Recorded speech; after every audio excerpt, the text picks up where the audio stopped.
Hi everyone, and welcome to episode 9 of the Plotcast podcast. I'm Dan, and I'm Tom. There we go. And this week we're looking at the 1989 film Arena.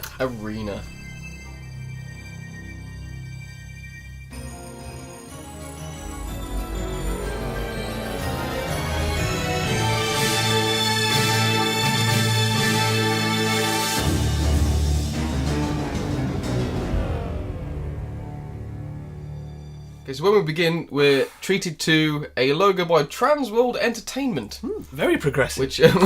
Which just reminded me of, did you ever used to watch Transworld Sport? No, I don't believe so. Yeah, It has the word sport in it. Yep.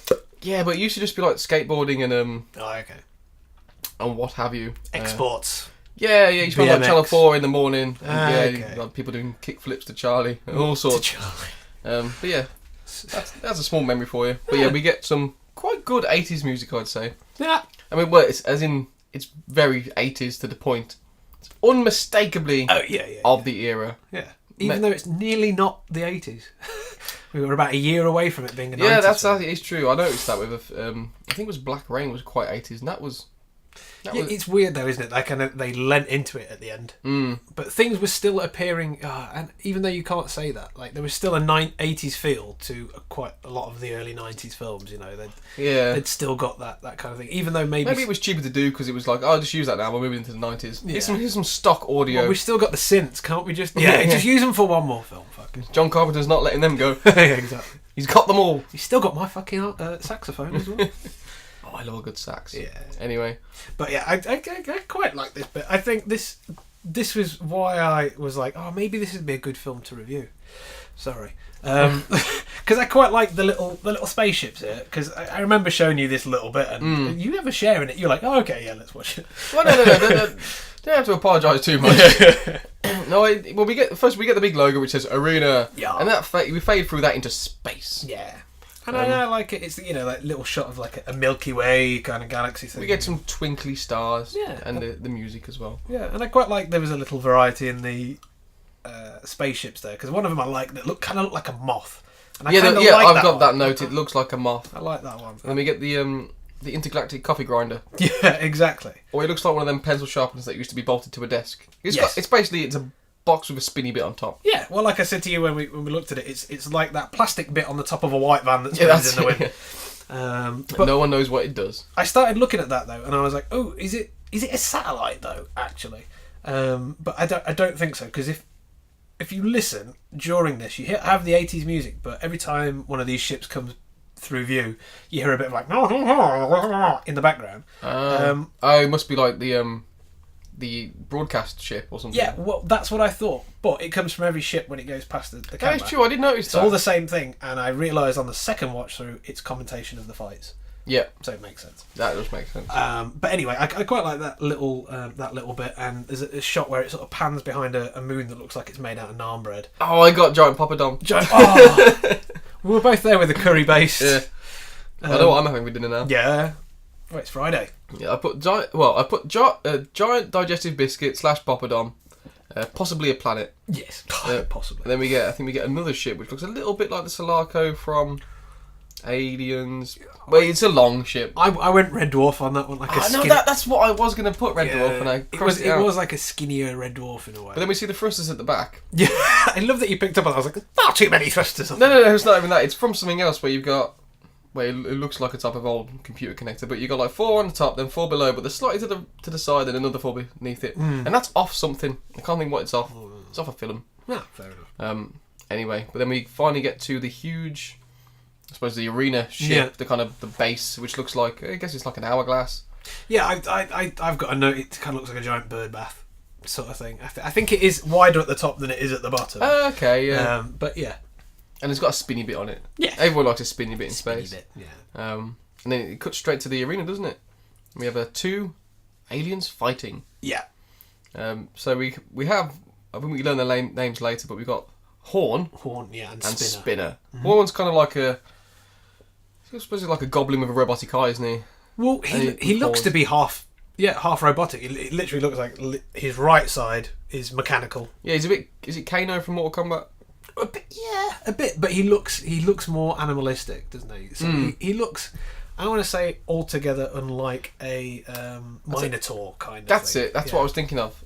Yeah, he looks more like that from Mortal Kombat. Because he's got and to get this in perspective, he's got 2 horns either side of his face. So he's got 4 horns in total, sort of 2 on top and then 2 that kind of come down. I didn't even notice the 2 on it's top. like that kind of thing. Yeah, he's got like the ram horns. Yeah, that's it. Yeah, but he's got another 4, and he's half cybernetic. Anyway, all the budget went to that guy. Pretty much. And but I don't know. Spinner though. Spinner looks like. Well, he's like a twat. He's an intergalactic bin. Yeah, he's kind of like a bin with a washing machine drum round the side of it. Yeah, well, he looks like a bauble, like a Christmas bauble. Yeah, he looks like a bauble with legs and then a lizard with a helmet on. Yeah. He's kind of about 3 But things, he doesn't have any arms, so his upper torso is a big round ball metal thing. Yeah, but it does have 2 robotic spindly arms that look like the mic arm. Well, they kind of come out of hatches, don't they? And punch forward. He's got 4 then. Yeah, he's got like 2 little Pez dispenser kind of things. That's it. It's like Rock'em Sock'em robots. That's what he is. Yeah, like where R2-D2's little thing comes out. Yeah, he's got 2 of those, but then he's got 2 long ones that clearly aren't controlled animatronically. So hence they just spin and flail about like. But I was kind of like, oh, this looks 80s and cool as fuck, so I'm gonna ride. I mean, there's a lot of effort gone into the arena is packed with people. Oh yeah, it's clearly filmed in like a proper stadium. I would have thought. Well, some sort of yeah.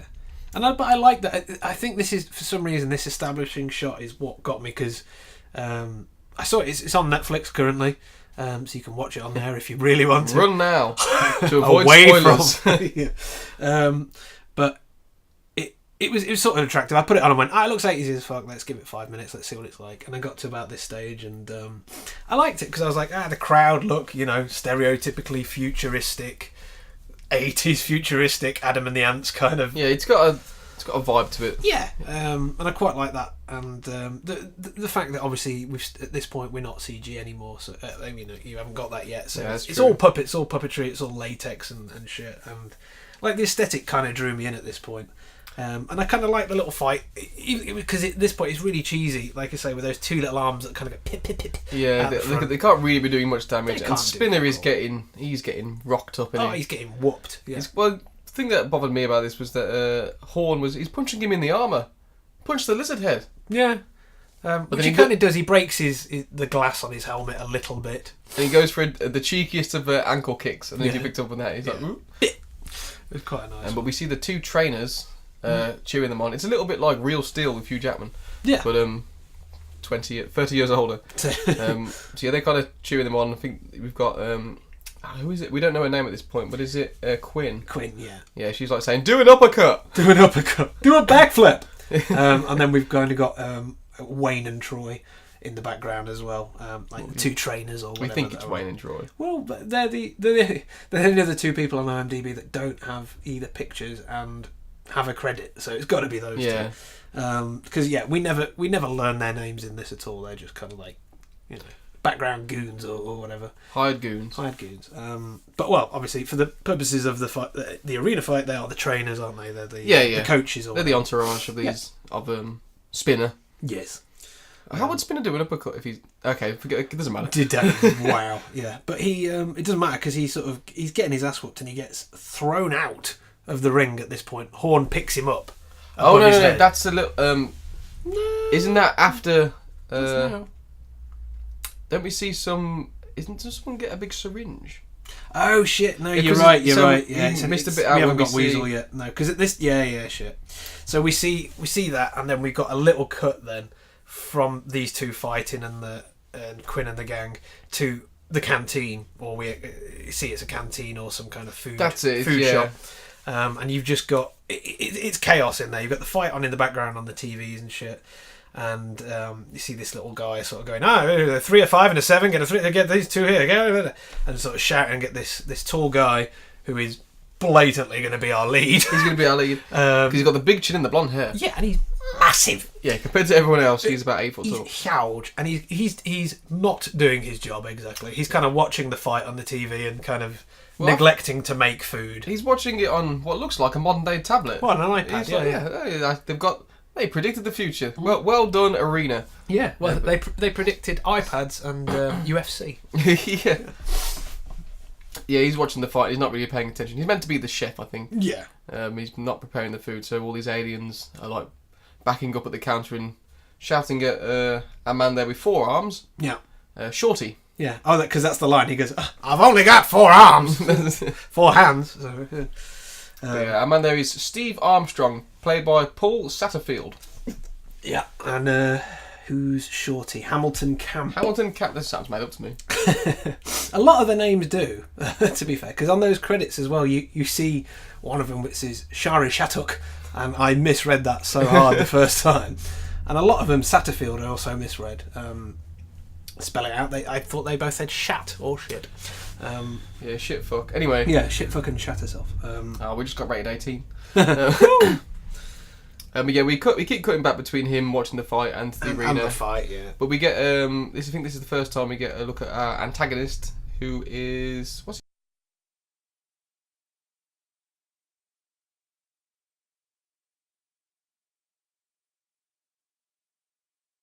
a big glass of prosecco. Yeah. And he's watching the fight from above. That's it. So we get his name a little bit later. That's Mr. Rogar. It's Rogar. Of course, it's Rogar. Yeah. Who I was like, he's got to be, well, obviously he's just a rich dude because for one, he's the only one in the goddamn skybox or whatever. Like, yeah. He's got the good seat.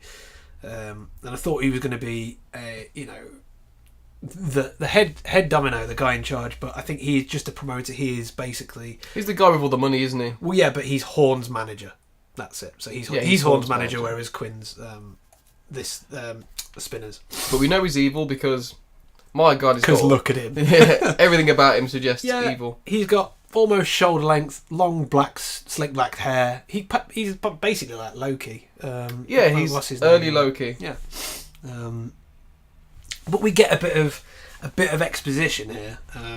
Whilst we're looking at this guy, we get the commentator say that the Senko 3000 handicap system is fully working. And I got a note of that. Which I quite like because it's quite. It explains the balance between why this intergalactic being would be fighting a Minotaur. Well, basically, yeah. And you get nice little graphics, like a drawing. Yeah. And it shows basically the strength of one character and how they've downgraded it to match the other. Yeah, basically. Yeah, so yeah, one of the guys will always be handicapped because I guess what we're saying is that they're never the same species. One of them is either going to be 20 times bigger than the other or whatever. But they put them on a level so it is, it's not about pure physical power, it's about fighting. Yeah, it's about experience. Skill. Yeah. And I quite like that because what you've got is over one guy's got the red beam, the other guy's got the blue beam, which is very easy to tell apart then because straight from the get you go like, well, Horn's got the red one, so he's the bad guy. Which is usually the way it works. But it's quite nice to have a little bit there. I do like that. It's a little. They kind of thought about how would that work. We just have a light, but we're going to show it in some way. We're just not going to insinuate it. We're going to put in a little bit of something just to show you. This is how our system works. Yeah, I liked it. It wasn't too heavy-handed. It wasn't like holding your hand too much through it. And again, like I love the graphics there, the little 80s computer showing the levels and all that shit. We see a lot of computer screens, and I think we see Rogar's screen, and it's just got all these buttons underneath it, which are just coloured shapes. They don't mean anything, but it's just made me. I was quite pleased to see it. I do like that kind of. I suppose you'd call it lazy sci-fi. It's like, it makes no sense, therefore future. Yeah, exactly. Yeah, I mean, you can't really argue with it. No. Well, that doesn't like it makes sense. Well, you don't understand. It's the future. Okay. The Minotaur is fighting the bin. Nothing makes sense. Exactly. And then we get a shot of what I quite like there is, I think he picks up a little phone and sort of goes, Weasel, Weasel. And then you get a shot of this guy before he's actually picked up the phone. So, I mean, he's obviously the guy because he's got a weaselly face. And he's kind of on a little balcony, and you get a shot of down below. There's someone who's got like a bit of a chameleon head, and they're the guy selling ice cream. Yeah, he's got the cigarette box, and he drops like a little fucking smoke bomb in it or something, just to show he's a bit of a mischievous bastard. I did notice that the smoke bomb went off way before he even dropped it. Oh yeah, oh shit, drop yeah. But I like that. So he kind of sabotages the Mon Calamari down there or whatever he is, and I quite like that. Just because it's a little bit of it sets up he's a little bit of a bastard, and obviously he picks the phone up and like Mr. what's his name, Rogar. Mr. Rogar, what? So obviously he's his little bitch. So I quite like that. I'm going to get a good shot here of there's quite a few different alien races and people in costume. A lot of the people look like they were told to just dress how you want. Yeah, basically, yeah, go for it. we get a shot of the audience at some point, and it looks like the I forget his name now from Rick and Morty, the bird head man. Oh yeah, everyone's favourite character, but he looks just like him. But we get a shot of a really cool looking. He's got like a metal skull head man. I think he might be some sort of authority, but he's got like a metal faceplate. Yeah, he kind of looks robotic and shit. Yeah, I think he chases Weasel at some point. I can't remember. A little bit later in the film, yeah, because I think basically he's one of the police or whatever law enforcement they've got on this floating arena in space. Yeah. But again, we get a cut back to the canteen again, and where's that seven? It's still busy and shit. It's two aliens that they're kind of golden, and they look like they're wearing sort of dragon scale armor. Yeah, they're very scaly. And at this point, I actually thought he said, "Hey Rocky, where's that seven?" I was like, "Oh, here we go." But no, he keeps calling him Rookie. That's it. But I quite like the costumes of these guys because they're quite. Yeah, they look fishy in nature that are being served, but they've got this like really gold kind of outfit on and shit. Yeah, they look really fish. Cool. But they're being a bit cheeky, and they're kind of having a go at Shorty and asking for their food.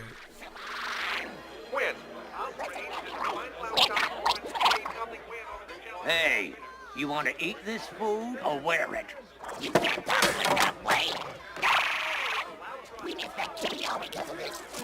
Freak! Listen to me, you little tadpole! You are a very rude young man! Hey! Oh! Hey, no! No! No! No!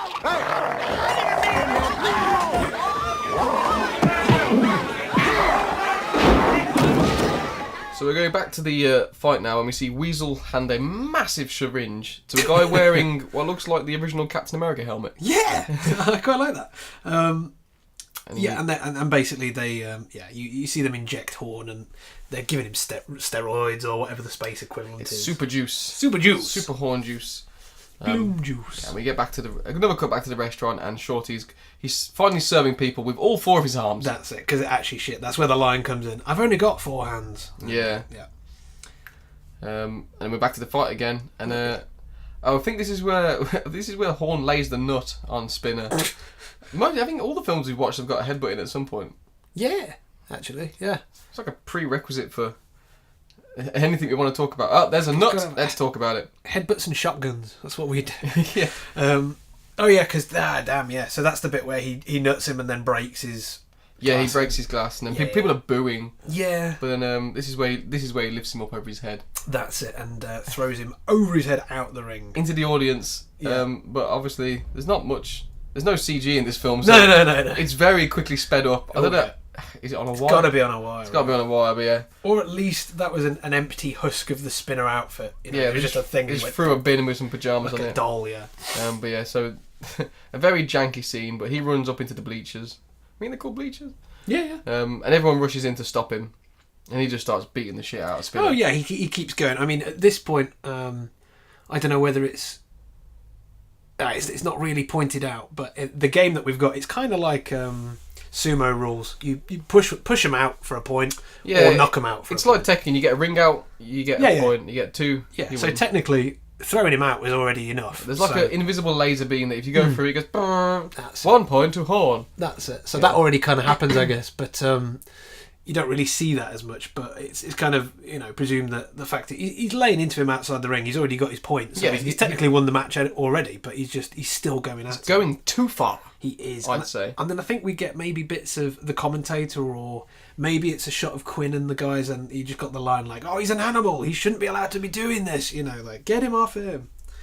But yeah, we get Rogor as well, and he's overlooking drinking his Prosecco, whatever it is, intergalactic, Pangalactic Gargle Blaster. Yeah, that'll do. Yeah. And I think we get the it's Spinner's entourage, so it's what's her name again? Quinn, yeah, and she's like, we didn't lose, we were victimised. Where's the commissioner? No, yeah, she's pissed. But again, it keeps all this bit is kind of cuts to the canteen, cuts to the fight. So it cuts back to the canteen at this point. And then they've still not got their food, have they? No. And this is where I've got them down as the fishy teens. The fishy teens. I didn't realise until this point that they were meant to be young, because you don't know. No, well, yeah. How do you age? How do you carbon date a fish? Yes, but it's kind of through the next scene, it's pointed out that they're someone's kids, and they're being rude to. Bilbo Baggins. I'm the same. No, he's dressed exactly. Well, later on, he's dressed exactly the same as Bilbo Baggins. Yeah, he's got the same cape and everything. It's just weird, but yeah, a 4-armed Bilbo Baggins, and they're kind of taking the piss a bit, and he's like, "Look, do you want to eat this food or wear it?" Which I quite liked as a line, and they're getting all snarky. It's because they're like, "We missed the KO because of this freak." And he goes, "Freak! You listen to me, little tadpole. You're a very rude young man." Yeah. Wait, I've got the note here, which is probably what got this film a 15 rating, because there's nothing in this film that I can tell that warrants it a 15 rating. Before we even came on, I was looking on the BBFC website, which often they kind of justify why they give something a rating. There's no notes. Oh, they just rated it because meh. Yeah, fair enough. But as we push through, we'll discuss. I would probably postulate that that's because they looked at the film and went, "Oh, I'm going to rate this, make it a 15 just in case." Kids don't want to watch this. No. I mean, I would have, to be fair, back in the day, I would have watched this film. Oh, I would have probably gone, "Oh my god, that's amazing." I may have watched this film. Yeah, I might have, actually.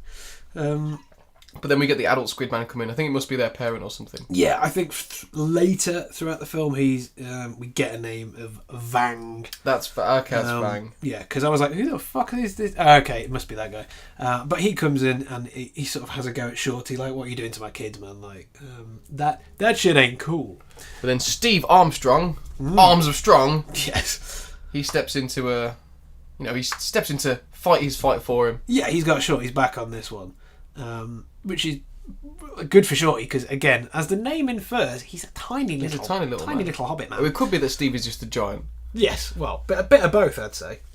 But he decides he's going to go hell for leather with Vang. That's right. And fight ensues. He beats him up massive onto a table of aliens and crashes through it. Yeah. And I think we get a quippy line here where he goes, "You know where I come from, we teach our kids manners. Last time I saw a face like that, it had a hook in it." That's it, yeah.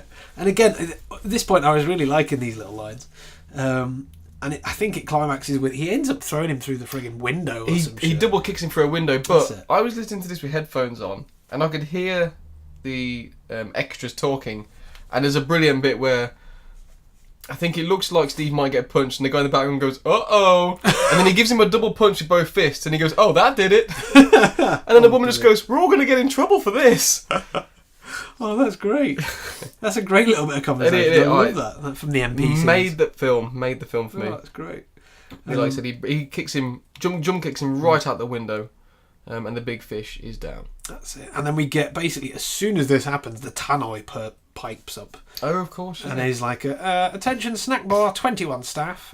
Basically, you're fired. You're in violation of your contracts. Employment is terminated." That's it. Fuck off.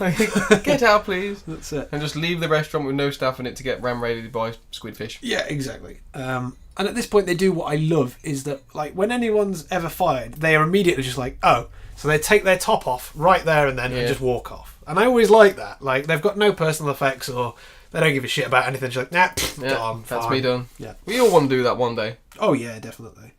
And they sort of walk out, and I quite like it because obviously they have to walk over him as they walk out, literally step over him in the broken glass, and his kids are like, "Oh, Dad!" Papa! That's it.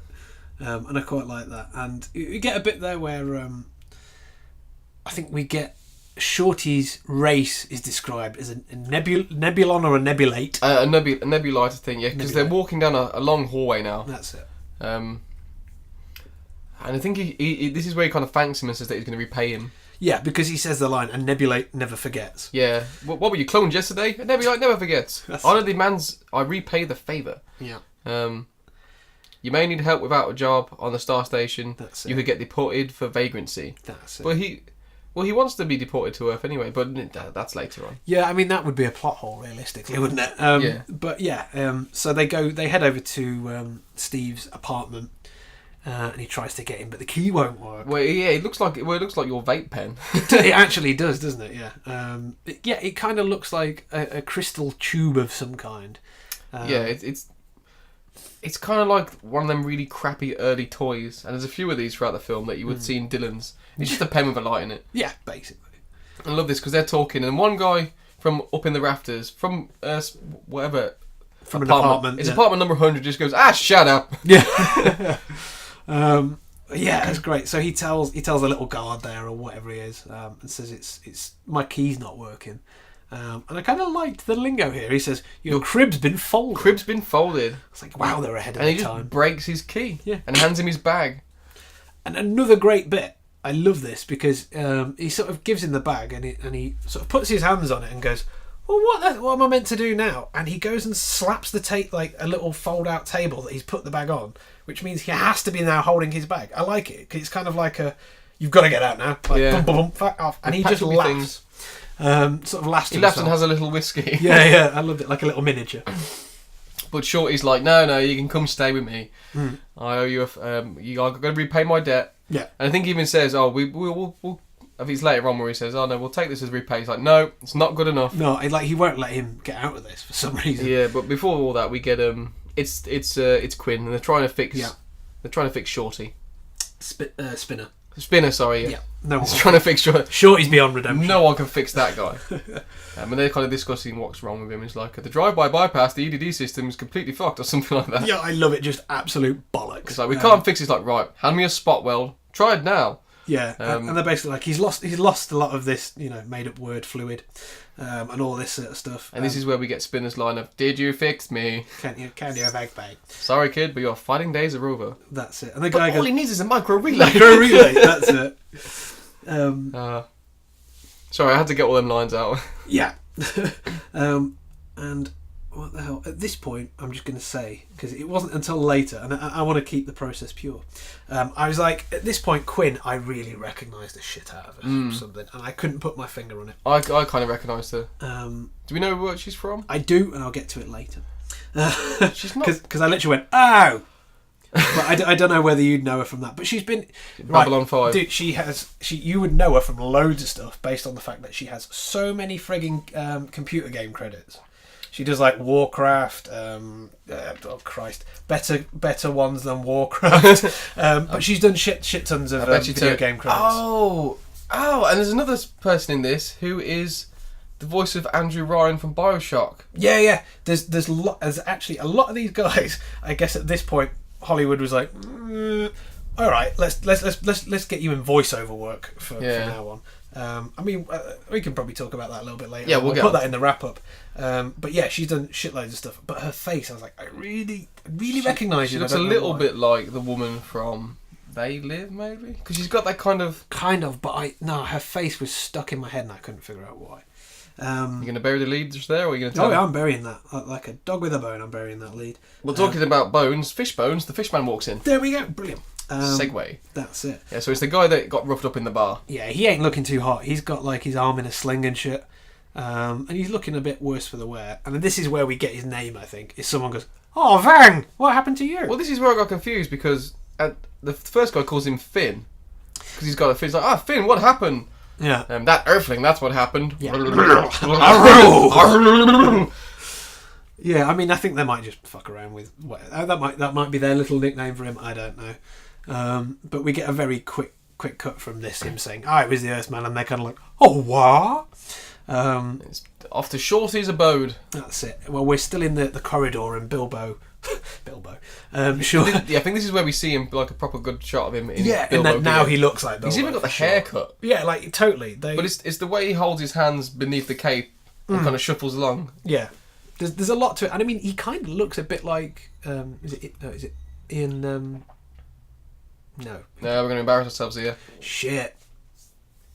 Here we are, because I know come on, Bilbo.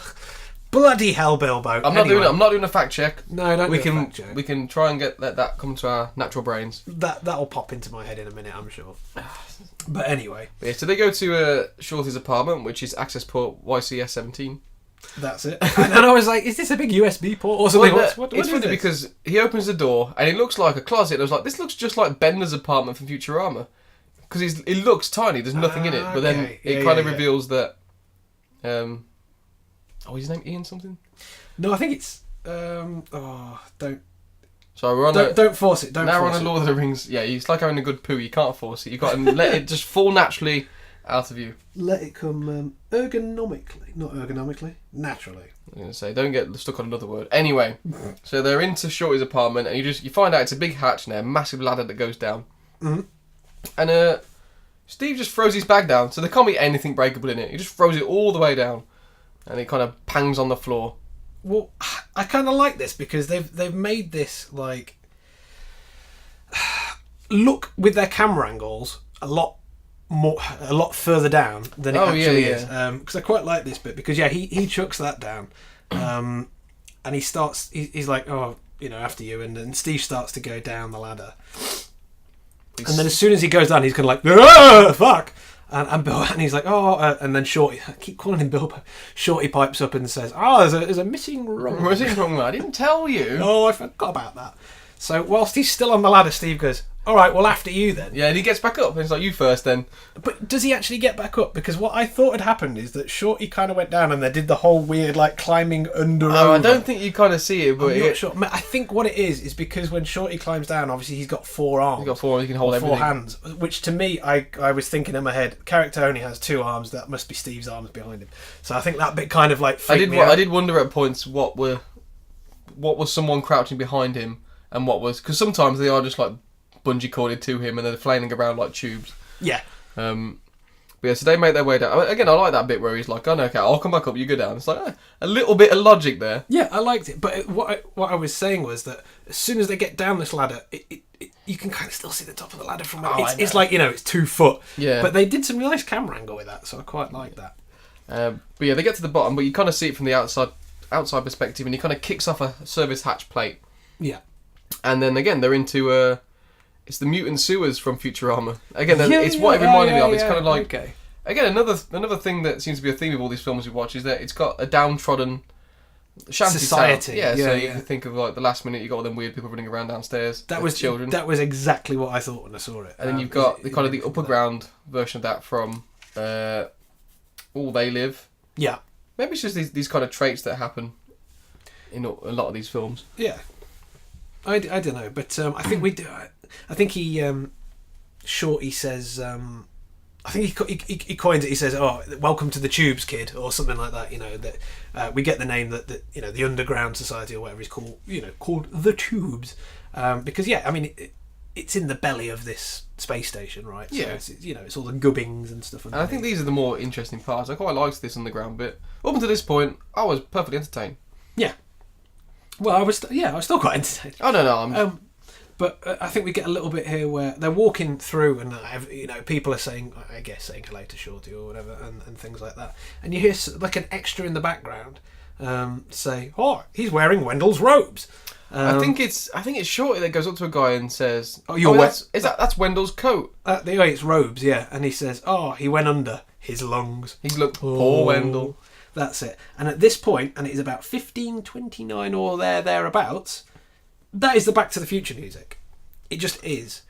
There's a few instances where it's a bit Back to the Future. Where I noticed music from different films. Yeah. Especially RoboCop. Yeah. There is the Newsbeat music from... That's me, sorry. Oh, right. It's not the music coming in. No. I hadn't planned that well. Tapping your water bottle. Yeah, that'd be good. It is the Newsbeat music from RoboCop, but that comes in a little bit. I'm full. No, I'm not going to let you get away with letting me off that easy. That's what I was afraid of. Let's go, rookie. Welcome to my world. What is this place? The cubes. I heard about this place, but I didn't think that It existed. I tell you something, young man. Many people don't have any place else to go. But yeah, he's talking to an older fella about how Wendell died. And as they walk off, Steve goes, "Was that Marquis Diablo? That's the last human champion from 50 years ago?" Yeah. That was when it meant something. Now it means nothing. No, it means nothing. I saw all of Marcus's fights. Yeah, and this is really expositional because he kind of leads in and goes, "I wish I could be a part of that." Well, he says, "I wish I could have fought then." Oh. So, yeah. A little bit. But he says he's watched all of his fights on retransmission. That's it, yeah. Didn't predict YouTube, did he? No. But he does explain that, he was a fighter on Earth, and he says, "I was ranked in the human leagues." So he was in Human League. Who knew? Well, I've only got to think of any one of their songs. I know. Just Don't You Want Me Baby, but I hate that song. I hate that as being the automatic pull. So. It's because it's on every advert ever, and it's like as soon as it hits an advert, I hate it. Once you've heard a Yorkshire guy say it just kind of ruins the romance of it. Whoa. Don't you want me, but fuck off! I hate you, die. Anyway, Human League, I love. And talking of the Human Leagues, he was ranked as a fighter in them. Yes, he fought in the human circuit. Circuit, yeah. The human circuit. That's it. And he says he dreamed of coming up to the arena to fight, which is kind of like, so they're saying this is the reason he got here, but he's a bit disillusioned with it all now. He says there's just no room for real fighters anymore, at least not human ones. That's for sure. That's it. So well, you get the feeling that out of everyone, I mean, I guess what we're saying is that him and Marcus are the only two humans on the space station, the arena, because I'm sure that Quinn and Jade and stuff aren't, because they all talk about humans derisively in the film. So kind of points out that I think Steve is the only one, which I guess would be kind of interesting if Marcus wasn't. Marcus, yeah, the guy that's talking to him right now, who's the fighter who was the last. Oh, sorry, yeah. If he didn't exist, then it made sense him being called Steve Armstrong, because he would have been the first human out there. But anyway, never mind. So he's talking about this anyway, and then we kind of get a bit of a cut to, I guess, Shorty walking him to his apartment. I think this is where he's asking him, if you have a job, why do you live down here? Yeah. And he says, it's because he sends all of his money back home to his family on Nebulae. That's it. He goes, how many kids you got? 27. 27. God damn. Ian Holm. Bilbo Baggins is played by Ian Holm. I did say, is it Ian something? See, I said it, I thought it was Ian something, because I wanted to, because what's his name, the one from Alien? That's exactly what I thought. Yeah, I was like, it's a different, no, it's Ian Holm. Is it the same bloke? No. What? That is, isn't it? Yeah, he's the robot in Alien. Yeah, no, I know. Yeah, that's where I was getting. Ash. Ash is a goddamn robot. Yeah. That's where I got confused, because I thought, no, they're not the same person, because Ian Holm will be ancient by now, because Alien's really old. He looked old in that. Yeah, but that was... Alien was well after this, though, wasn't it? It was after 89. No, Alien's not. It's 70... Okay, I think it's like 74 or something. Well, either way, we need to stop getting bogged down with... yeah. 1979, okay. 79. Anyway, it doesn't matter. It was before. It was Ian Holm, okay, and we've put that to bed. That's to bed. Anyway. So, he's talking about his 27 kids and the fact that he's had to send all of his money back to Nebulon, and that's why he's living in this shanty town, basically. So, Omicron Persei 8. Omicron Persei. Lurr! And then, we're in his apartment. It looks like they go into it looks like a giant locker. But I think, is the door unlocked or something like that? Because he actually says the word, I'm sure I locked the door. And we get some eerie music now, and like a first person view. And we get to see a look of Shorty's apartment. Yeah. And it looks like there's an old fashioned kind of, you used to get in train stations, like the old sort of sorting ticket box, wherever it would be. No, I get it. It's got one of them above like a bar. Pigeonholes kind of thing. That's it, pigeonholes, really small pigeonholes. There's like some of them on the wall. Looks like there's an old Del Boy bar, and probably a beanbag chair. Well, there's been a beanbag chair and everything else we've watched, or an inflatable one, so why not? But then all of a sudden, an alien pops out. Yeah. Is it in slow motion? I don't know, kind of. Oh yeah, because he kind of jumps out and screams. He goes, "Bruh!" Yeah. And then we get a shot of Steve. He just kind of winces, like, okay, yeah, this is Larry David. And I think he kind of goes to tackle him and rough him up a little bit. Yeah. He's like, "Shorty, it's me. Who's the muscle?" Yeah, it's me. Wait, I think he says it's Skull. It's me, Skull. Skull, yeah. But he looks a bit like... I got a note, he looks a bit like Wishmaster. Yeah, well, yeah, he actually does a little bit. But he's an annoying bugger because he speaks in third person, which kind of pisses me off a little bit. Because he's like, what does he say? The Skull's got a scam. He's kind of almost like a 50s gangster. Yeah, see? The Skull's got a scam for you, Johnny. Yeah. But not at all. And he explains he's got a bit of a scam. He's gonna, because Shorty's like, your shit never works. You're full of it, mate. And he says, no, this time it's gonna work. I've got a scam to fix the fights upstairs. See? 4G's are ours. That's it. And Shorty sort of just goes, get out. And he kind of does bitterly, and he gives it one of those, you'll be sorry. You're making a big mistake. That's it. When I'm rich, you'll be crying. Yeah. You'll be crying. And he's like, that's the trouble with living in the tubes. Too many weirdos. Yeah. And you think he takes Steve over to his bed now, and he's like, this is your bunk, this is where you'll be. Yeah. He's like, where are you going to sleep? Yeah. He's like, I'll be alright. Yeah. Which is exactly, again, like... the Last minute, yeah. Yeah. Well, he doesn't get cup farted in there. Well, you don't know. Oh, man, he got 4 hands. That would be awesome. Well, bad, but funny. But I quite like this bit, because we get a really old school flip transition. Like the screen just kind of bends inwards and back out again. Yeah. And it's... not to bury the lead on a Teletubbies reference, but Shorty is making tubby custard. He is making tubby with his custard. 4 arms. Meanwhile, Steve's having a wash in the sink. He's like, I quite like it here. Yeah. He's just washing his chest or whatever. Shorty's like, how'd you like your eggs? It's like, eggs are expensive and we're out of work. Yeah. And It feels like a weird line to me, but yeah. And Steve is still shirtless at this point. Yeah. But there's a knock at the door. He is. And he keeps saying as well, he's like, alright, well, this makes us even. Then, Yeah. you've let me stay. And Shorty's like, no. Not until the debt's fully repaid. Not letting it go. And then we get... I quite like this, though, because we've got the shot of Shorty making breakfast. And it's one of the shots where you can tell all the way through it, it switches between another guy stood behind him for the 4-hand trick, or the doll arms that hang lifelessly. That are just wired to his upper arms, so they all move in tandem. But I quite like this, because he's making the food with 4 hands, and it's like, yeah, it's One's cool. got the pepper, one's got the salt, one's doing the mixing. That's it, and I like that. And what we get there is, I think, a knock at the door, and then... I don't know if they burst in or if Steve lets them in. No, I think he says, it must be Skull. He's like, take it easy, kid. He's a nice kid. So he assumes that he's come back, and it's our 2 guys there, Wayne and Troy. I think, yeah. And he goes, Steve Armstrong?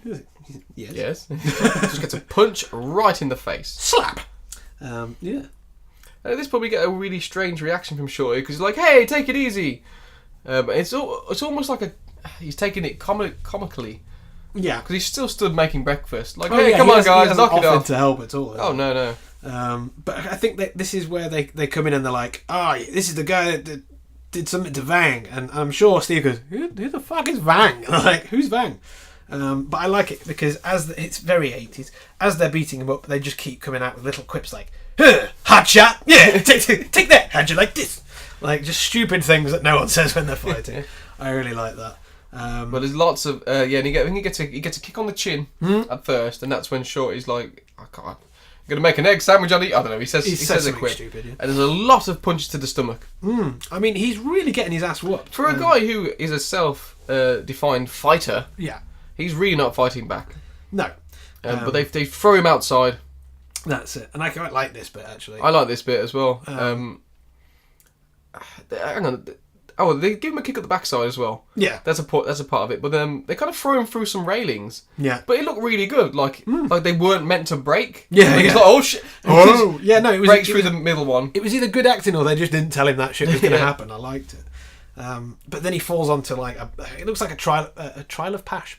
Pile of trash. And I love this because a guy runs out from underneath the trash like, oh, what the hell are you doing, guys? Like, I feel bad for this guy. He lives in the horrible shit basement in the trash. He lives in the trash. How much worse can it get? Steve Armstrong, shirtless, comes and ruins everything. Yeah, fucking just having dinner. But as per, it's kind of just like a load of yellow shower curtains that are ripped up. Yeah, it's nothing trash.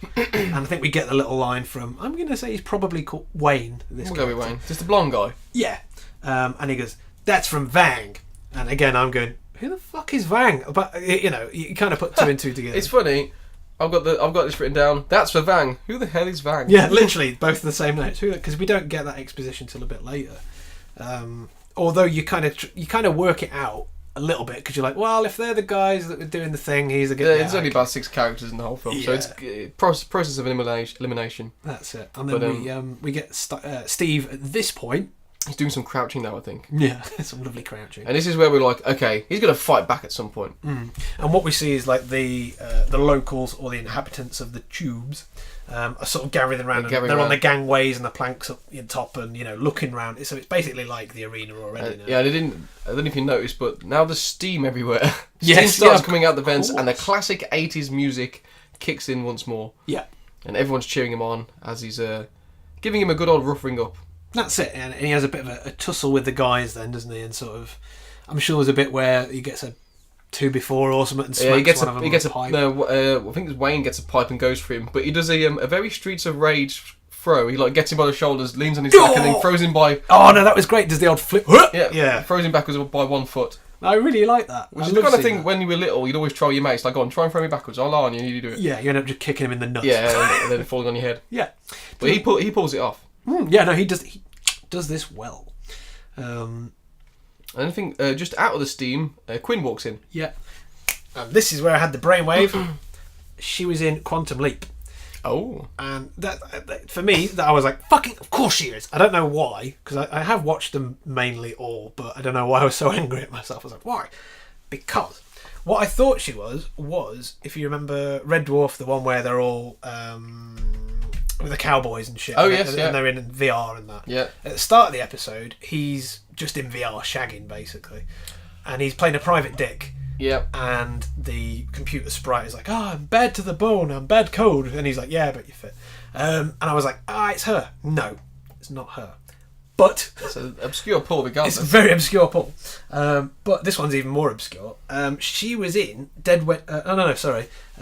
Quantum Leap, the episode called Play It Again, Sam, where he leaps in and he's a Humphrey Bogart character, private dick, and it's all black and white, so that was where I got the very similar.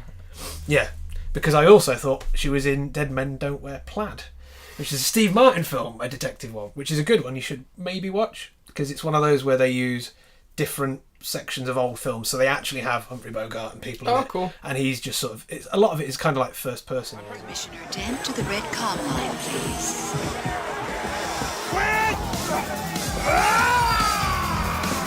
Now let me tell you something, Vinny. We did not lose. We were victimized. Born as an animal, should not be allowed to ring. Do you plan to file a formal complaint with the commission? Commission? What commission? Where's Commissioner Dent anyway? When is he going to start outlawing? That's where she's from. And she walks in straight from Quantum Leap. That's it. And she goes, you're the guy who fed Vang a window. That's it. Or is it fed Vang to the window? One of the two. Maybe. But then you're like, okay, Vang, right, we get the name now. Okay, that's him. And she basically does a little bit of, well, it's unusual because you're a human, aren't you? And humans usually aren't that strong. Basically calls him a bit of a pussy. I think, does she say that she was counting on it?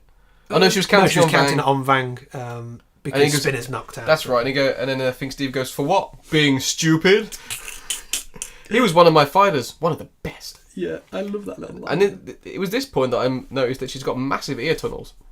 Like huge discs. Well, they were, I guess they weren't tunnels though, were they? They were just massive earrings. Maybe, I don't know, because it looked like the... Oh, maybe they were. Well, I think it was meant to look like the flesh went around the side. I don't know. Could be design choice. Oh, well, God knows. But this is the future. Have we said this is the future? This is the future after all. Yeah. But yeah, so apparently she's heard about him, a human that can fight. You ever fight in the arena, Steve? Yeah, and I like this. And he goes, fighting? It's not for me. I trained my whole life to fight. But after I got here a year ago, I couldn't even get in the door.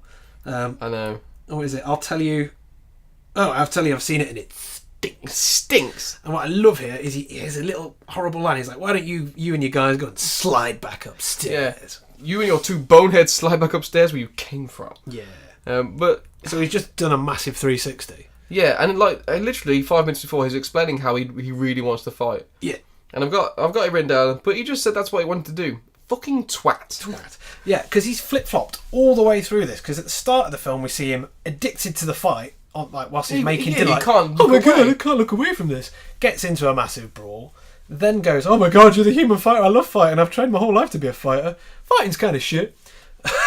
Which was like, okay. And now he's come back with, I've just trained my whole life for this fucking point. No, I don't like it. He's the flakiest person. Oh my God. He's like a bowl of cornflake. I think at this point he says eggs are getting cold. yeah, he does, and sort of sulks off. Oh, and that's we get another good line from. It must be. I'm gonna say Troy, just to throw his name in the mix. He goes, "Hey kid, know something? Hey kid, know something? Those eggs aren't the only thing that are yellow." Oh yeah. Oh, deep burn. Leave it. But yeah, it was quite good. So then we get a shot of, I guess, the next day, sort of morning-y time, because Steve makes a reference about, I never slept so good, or some shit like that. Oh, I think before that, though, I think Quinn basically offers him a contract. Oh, yeah. A fighting contract. It Yeah, says a 10-day contract with the option for a full year. But that's it. But that's when he tells her to slide back upstairs. Yeah. And then, like I say, yeah, because I've got the name. Wait, what? But you're a fighter. Why would you turn it down? Anyway, so the next day we've got Shorty taking Steve out, sort of just walking out of whatever it's called, access port Y2Z4 or I'm scrolled past that. But... Yeah. And they make their way to what looks to be an alien club or something, and it turns out to be a casino by the looks of it. I think it's a casino. I think as they're walking up, I think Shorty's trying to encourage him to take it. He's like, "Oh, the money might take me off this barge, but I don't want to earn it in their cooked game." That's it. Which I don't know why he's so down on them. There's nothing sinister about them at this point. I think he's just bitter because, as he said, he trained for ages and he couldn't even get his foot in the door. So I think he's just a bit bitter that he never got his shot. He's one of these people that moans about not having something, and then as soon as they get it, they don't want it. Yeah, exactly. Knobhead. Yeah. In short, but I quite like this because we've got a bit of a password: swordfish. Swordfish. What? Huh? Okay. And then the guy that opens the door, I was a bit like, oh, he was really good. Yeah. So to best describe him, he's got like a set of bollocks for a mouth. Yeah. Praying mantis pincers around the chin. Yeah. And like welding goggles, but a hyperextended head. Yeah. He was quite good. He's kind of like almost spidery, kind of like, I don't know, there's something about him that's got like a bit of a long fangy. He's a bit like no, he's not like a flea. Yeah, he's gribbly as fuck. He is gribbly, yeah. He's good.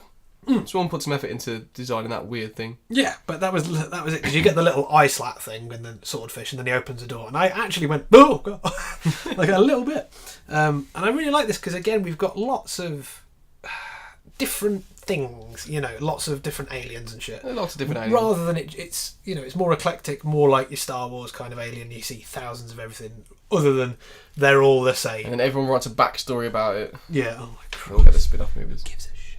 So we get this bit there where they walk through the club. Go on. I was going to say, this is we get some sort of panpipe music start, like 80s panpipe music. Yeah. And there's a lot of silver glitter going on. Oh my god, yes. And we get this shot of what looks to be like some kind of adaptation of roulette in a way. Oh yeah, this was big strange. Silver ball that is going round a table kind of thing. I quite like that. I think so. There's a saucy lady there, and it's like a giant croupier table. We don't ever see. Is it croupier? A roulette, like you said. A roulette. Yeah. But we never actually see the roulette wheel. We just see the spinny ball part. Yeah. And so she like picks up a ball, spins it in. We just see her reaction, and it just goes, "You've won. You've won." Yeah. And then he kind of slides up to her, but I'm sure she says to him, "It's bad luck to play the same game of chess twice." Chance. She says, where I come from, it's bad to play. It's unlucky to play the same game as so chance. It's okay. So it's like I was gonna say that's not fucking chess. No. So she gets him to roll it for her. That's it. And he wins again. He's like, "Oh, you're my lucky charm." And I've got a little note. I would, mate. Well, I've got because we don't get any names here. I've got her down as Mistress Von Foxy Stoty Old Foxy Van Pouty Face. Jade for short, I think. Jade for short. We get her a bit later on, yeah. And all the while, Weasel is in the corner having a electronic cigar. Yes, yeah. See, well ahead of their time. They predicted iPads and everything. And so Shorty's gone off to somewhere in the distance, is going like, "Come on, Steve, come over here." So he kind of makes his excuses and says, "Look, I've got to go right now." He's so latched onto. He's like, "Oh my Are you God. going to be here for a while?" I'll be right back. I'm going to look at you the whole time. Yeah, and he doesn't break eye contact. No, and she's like, "I'm going to be here as long as I'm on a winning streak." Yeah. So I've got to go. That's it. And then she's not interested though. Not really. No, she couldn't give two figs, could she? But he makes his way over to Shorty, who's obviously playing some kind of, again, we're going to just say a space version of Texas Hold'em or whatever. Yeah. And I was like, oh, is there going to be something here now where he uses his extra hands? And that would have been good. It would have been a great idea. They didn't take it. No, because they're playing a giant game of Uno anyway. So yeah, exactly. But yeah, I think earlier on it was established that the money he's playing with is Steve's money because he kind of takes it off him on the walk down. Yeah, because like, I've got this to get out. He's like, yoink. Yeah, exactly. And he's like, do you have to bet the whole thing? Like, bet half. Yeah, and he's like, oh, but that'll take twice as long to win all the money then. Good logic there, Bilbo. But as predicted, they play a hand and House wins. Shorty loses. And he goes, next round, all in. All in. Would you believe it? loses again. House wins again. And at this point, I was kind of like, okay, so he's lost all his money now, right? But he goes in for another hand. Does he? So I was kind of like, Maybe but how? Maybe he's lost all of Steve's money. Yeah, he's gonna put his own fiver in there. Yeah. But so as that sort of, because there's a need for conversation to continue, because we get then a shot of the door and another knock knock. What's the password? Swordfish. And They and blast him. Yeah, obviously important scene though, because the guy comes in who's said the swordfish, and he sort of steps out of the way, and then these you don't know what they are yet, but ruffians come in, and they're all with the cyborg face. And shit. It's the metal ones. I think we do get a name later. I think they're called the Shadow Guard or something like that. Oh. They've got a really cool name. I think I've got a note of that later. Shadow sounds familiar. Yeah. Shadow, anything just sounds cool. Oh yeah, of course. Like the dog from Homeward Bound. That's it. So they come in and they sprinkle up the place with lasers. And in fact, no, they don't. They just start beating people. Yeah, they're like, up, you're all under arrest. That's it. Yeah. So obviously some sort of illegal gambling rackets going on. Yeah. And the owner, I think, runs to a safe basically. And when Weasel pulls out his vape pen and starts zapping around. Yes. So he kind of starts firing back. He fired first. Yeah.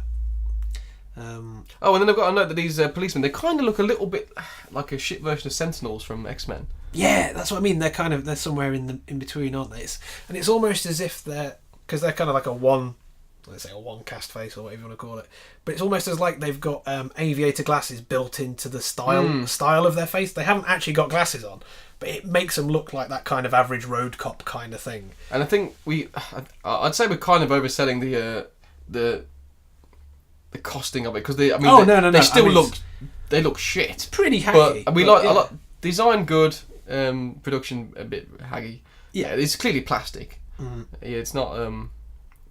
I don't know what you would equate. Yeah, it's not. It's silver spray painted plastic. Yeah, but again, I think it doesn't matter to me, because it's the intention that's there. Maybe the execution's not great, but they got the idea. I prefer it to CG any day. Oh yeah, all day long, mate. So the owner kind of scampers off. Okay. Does he just open? He opens the safe and then legs it, I think. Yeah, he opens like a hatch in the door. In the wall. Or is that Shorty that does it? No, you see this guy. Because you said he's the owner. I didn't really know who he was. I thought he was just an opportunist. I thought he was the owner because he opens the safe. So that's where we keep our money. Police are going to ram raid us. Let's get out. There we go then. Yeah, because So basically, he takes the contents and then he goes just literally like backwards in shot. And then just sort of presses on a wall, and a thing, a square opens in the wall, and he buggers off. It reminded me of Total Recall when it gets shot up, and then Tony, I remember his name from Total Recall, lets him through that little hatch in the wall. Mm-hmm. Thank you, Tony. And they all escape down like a vent. Yeah. Weasel escapes out a different hole. Not yet. Not yet, my friend. Not before Shorty gets his hands, gets all four of his hands on the money. Yep. So he nicks a bit, and basically what you see is that Steve is kind of like, kind of keeping a lookout, because I think it's inferred there that he doesn't know what Shorty's doing. Because I think he says, "Wait here a sec," and then he runs in, grabs the money from the safe, and then goes, "Follow me."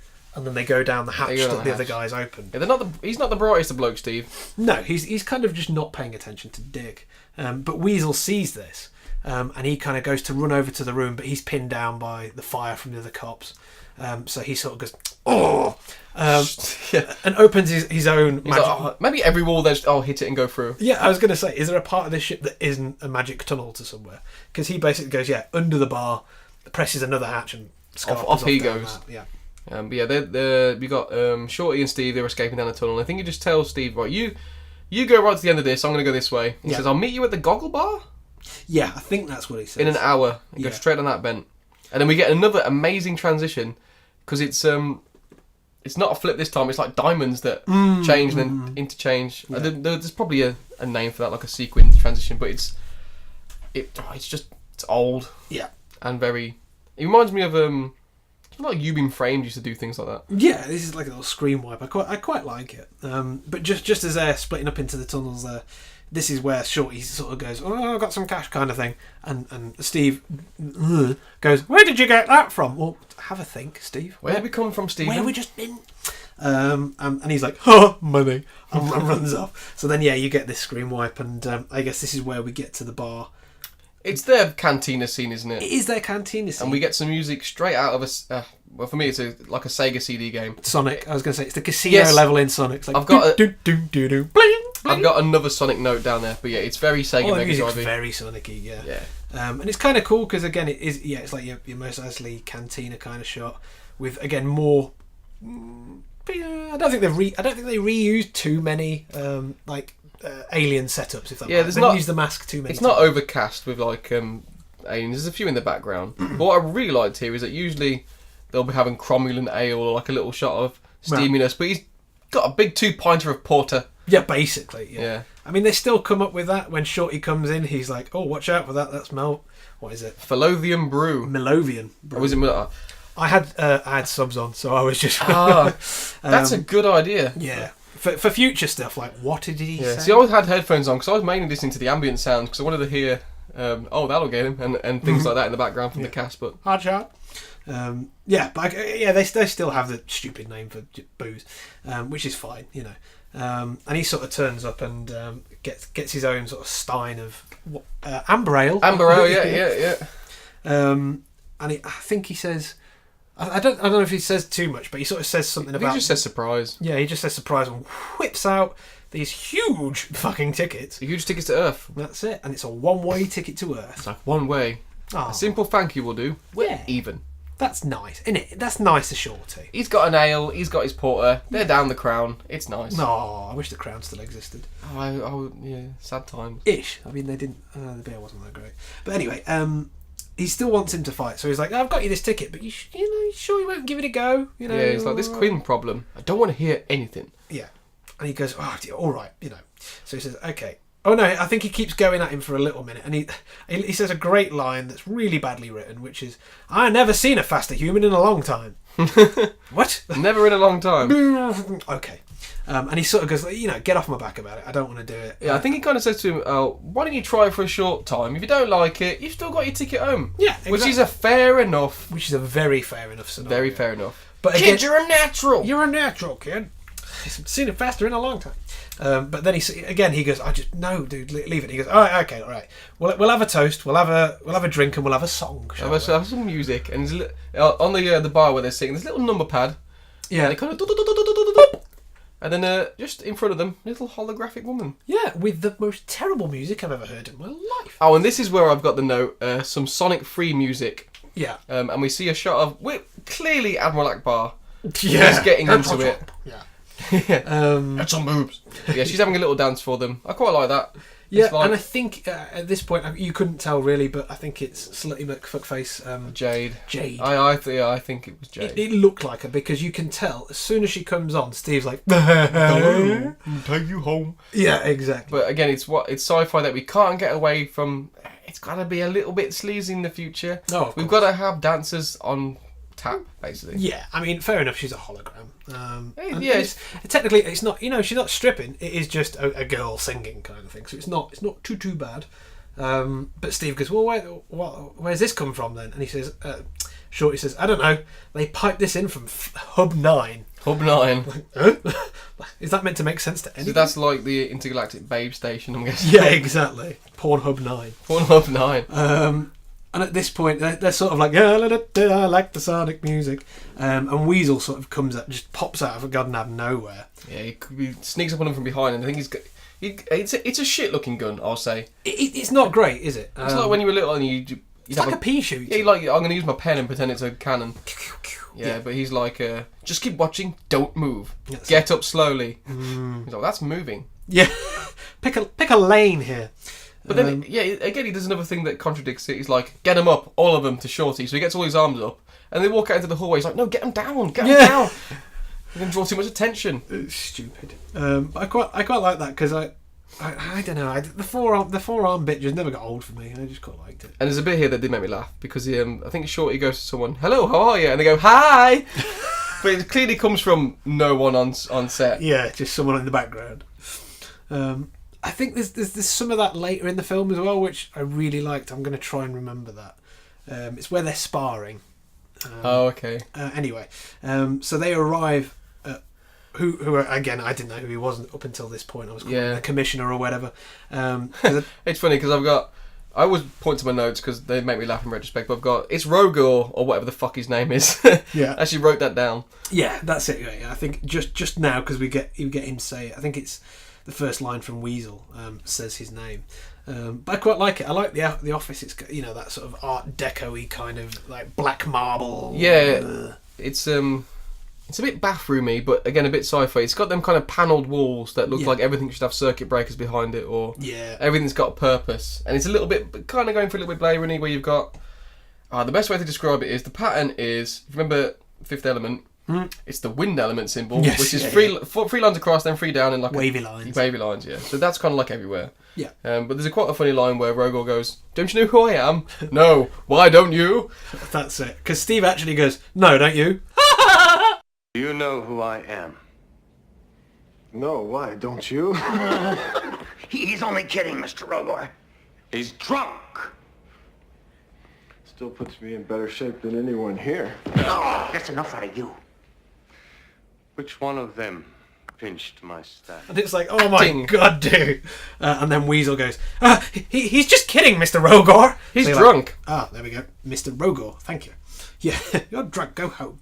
But I loved how happy Steve was at his little joke there. Yeah. I unhogged that. Where's the crew? I think someone says, "Oh, he's drunk, but he still puts him in better shape than anyone here." Yes. Come on, I'll blow you away if I have to. I think Shortilla said that. Yeah. Yeah, blow you away as well. I was like, Weasel says, "I'll blow you away," and it's like, Weasel, a little restraint, please. Yes, because he's still being because he says, "Who stole my money?" He's like, I'll make my position clear. I want my money back. 18,000 Krugers, yeah. And I think that at this point, there's a little bit of a side eye from Steve, like, how much were those fucking tickets? Yeah. So he whips it out and he goes, "All right, fine." And take these. We'll call it even. Yeah, that's it. And Rogor's not too happy about it because he goes, "Right, well, these are non-refundable, and they're only worth 13,000." So then you get another little bit of a look from Steve to Shorty, like, "Oh." And Shorty goes, "I had to send a little dough back to Nebula." Exactly. But yeah, it's funny. Like, well, does he give him the tickets back because they're non-refundable? Yeah, I guess it's implied that Steve just picks them back up again. Like, or he's like, "I'm keeping these until I get my money." Yeah. But he's like, "I'll get you the money. Give me 1 day." 1 whole day. 1 whole day. And he says, "No." He's like, "I like you." Yeah. "I'll give you 12 hours." But I can't remember what he says. Yeah, he says, "You need to get that back to me in 12 hours or else." I think he goes, if he's not back by then, and I've got written down, so I'm guessing he does some sort of action. Yeah, I think he might do finger to the throat means death. Maybe, yeah. Or something like that.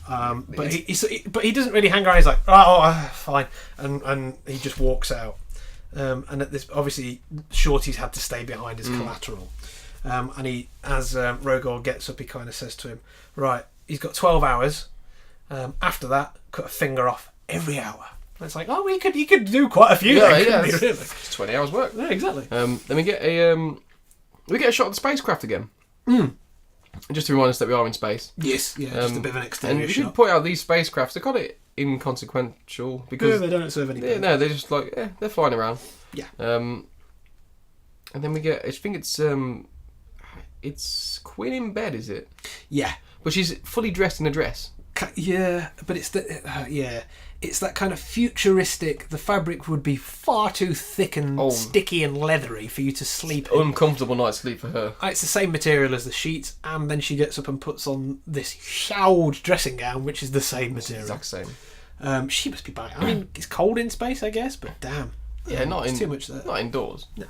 But yeah, the buzzer goes, and I'm sure the buzzer says something like "human male," and she's like, "Alright, fine." And like, gets up. "It's Steve." It's like, "It's 3 a.m. for fuck's sake." Mm-hmm. He's like, "You're still looking for a fighter?" Yeah. Because that's his voice from now on. Yeah. Decided. Looking for a fighter. Yeah, I'm looking for the fighter, there, Queen. An immediate cut then to Shorty and Weasel, who are playing cards. They're playing Uno. Yeah, they're playing Uno again. And I like this little line. Because Shorty wins another hard, and he sort of says, "Well, if we keep on at this rate, Steve won't need to get the 1,000 Krugers." I like that they just throw in little logic to how they're playing. He goes, 4 Nova, grand scuffle. Yeah, exactly. Yeah. And then at this point, like pretty much straight away, there's another bit of a buzz, and it's Steve at the door again. Steve's back, throws the money down. It's All there. 18k in less than an hour. That's it. You should be working for me, says Oh well, no, Rogar. not just yet. Oh, okay. Because at that he turns up and then Weasel buzzes Rogar, and you can hear a bit of a and he's like, what? And he's like, oh, I missed, I told you not to interrupt me. I'm clearly having sex with somebody. And he goes, oh no, but he's back. He's back already. And he's like, oh. So he's out like a shot. I don't think he had a little wash or anything. Dirty boy. But he comes out, and that's when he says, oh yeah, 8,000 Kruger in less than an hour. You should be working for me. And I think... But then he thinks, yeah, thanks, but I already got a job. That's it, yeah. And I don't think anything else happens there. I think he just kind of walks out and grabs Shorty, and they're like, right, we're off. Well, it just cuts straight to the arena. Yeah. And it's his first fight. Yes. And this is the fight with... do we know what it's called? This is the most impressive looking alien, I think. Because it's... Yeah. Because I was like, what the fuck is this leg beast son of a bitch thing? Yeah, so it looks like... The best way to describe it is it looks like someone lying on their back with their knees up with a massive penis. Yeah. And the penis is the head and body of this thing. Yeah, it's a bit weird. It's like a giant flea. It looks exactly as if it needed to be made that way for the puppeteers, because you've got two huge legs that jut out in front of it, this huge, massive stalk of a body, and then this really big deflated beanbag thing behind it, which is clearly where the puppeteers were going like this or something. If you can imagine a snake which had giant inverted praying mantis legs, arms at the front, that's kind of what we're up against. But it looks cool. Yeah. I like it. Yeah, no, I thought it looked badass. Then I think we get I think it's the commentator again. Not since Marcus was king, will a human do battle in the arena. That's it. The first time in 50 years, and he does introduce him at this point. And Rogar sort of arrives at this point as well, and he's walking up the stairs to his skybox, where I think Weasel goes, "Hey, look! It's the guy. He's a fighter. It's the kid. It's the kid." Yeah. And I think it's the announcer says the thing is the sloth. That's right, the sloth. Yeah, from somewhere future. It's called the sloth. And you get a shot of his team. They're all just spraying it with water. He fucking loves that mist. He loves that mist. He really likes it. And this is the first time we get a shot of Steve in his outfit. Oh, the golden mankini. The golden mankini. Well, he's got a smashing codpiece. Oh, it's just glorious, isn't it? He's got a smashing codpiece, and he's kind of... It looks like they've made shoulder pads out of a bra. Yeah. And he's got, like, the things are over his hands, which don't look like he'd be able to punch. They just... Everything looks like it's been made out of, like, hockey equipment, basically. Yeah. It looks like they've had to cobble it together in the background really quickly. But the sloth, again, it's a really good costume. I think it looks badass. But it's put a handicap on Steve of 6 points. Oh, yeah. 0.6. 0.6. Well, no, I mean, Steve's fighting at full.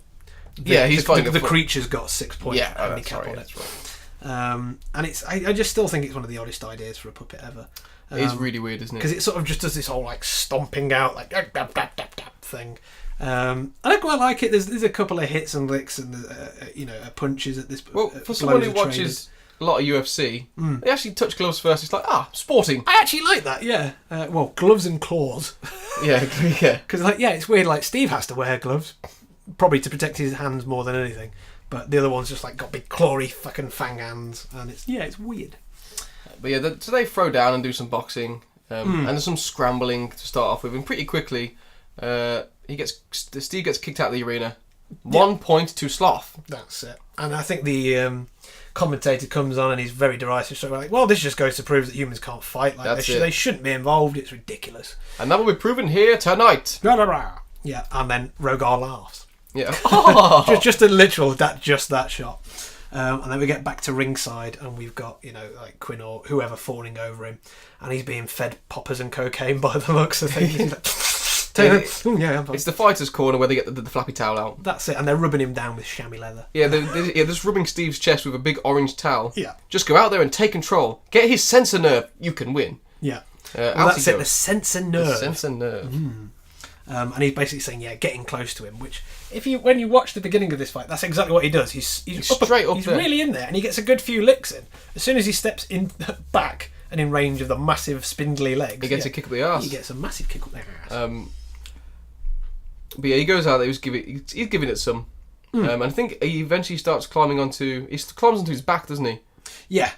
And so starts hitting him on the head, which seems a bit unfair. That's it. Yeah, and you get Shorty calling out stupid things like, "That's it, the old sensor nerve." That's it. Shut up, Dick. But And he somehow he sort of, I don't know why he bothers doing that, but he climbs up him, and then just goes behind him and then just pushes him out of the ring. I think he throws him off him. Oh, he does. And then he gives him a great uppercut. Oh no, I think she's shouting uppercut, uppercut, uppercut. That's our only advice to any wrestler, because that's what she was shouting at Spinner. That's right, yeah. But he does. He gives him quite a good uppercut. There's a scene where he's getting his ass a little bit whooped by Sloth, but he's just hitting him on the shoulder pads. Yeah, like he's missing his head completely. Because I think he starts taunting him at this point as well. He doesn't really talk, but then he starts going things like, "Ha ha, I'm gonna get you," just really lazy crap. I think someone shouts, "Break his knees." Yeah, but this is quite good because he keeps punching him and then kind of pushing him back like a big wardrobe. Yeah, he just keeps doing that and that, and then eventually pushes him out and matches even 1-1. 1-1. And then the newscaster loves him now. He's like, "Oh my god, this is... look at... What does he say? Something like, the expertise and the talent here tonight." And he's really bumming him now. And as that's going on, Shorty's sort of patching him up a bit as well, in between rounds.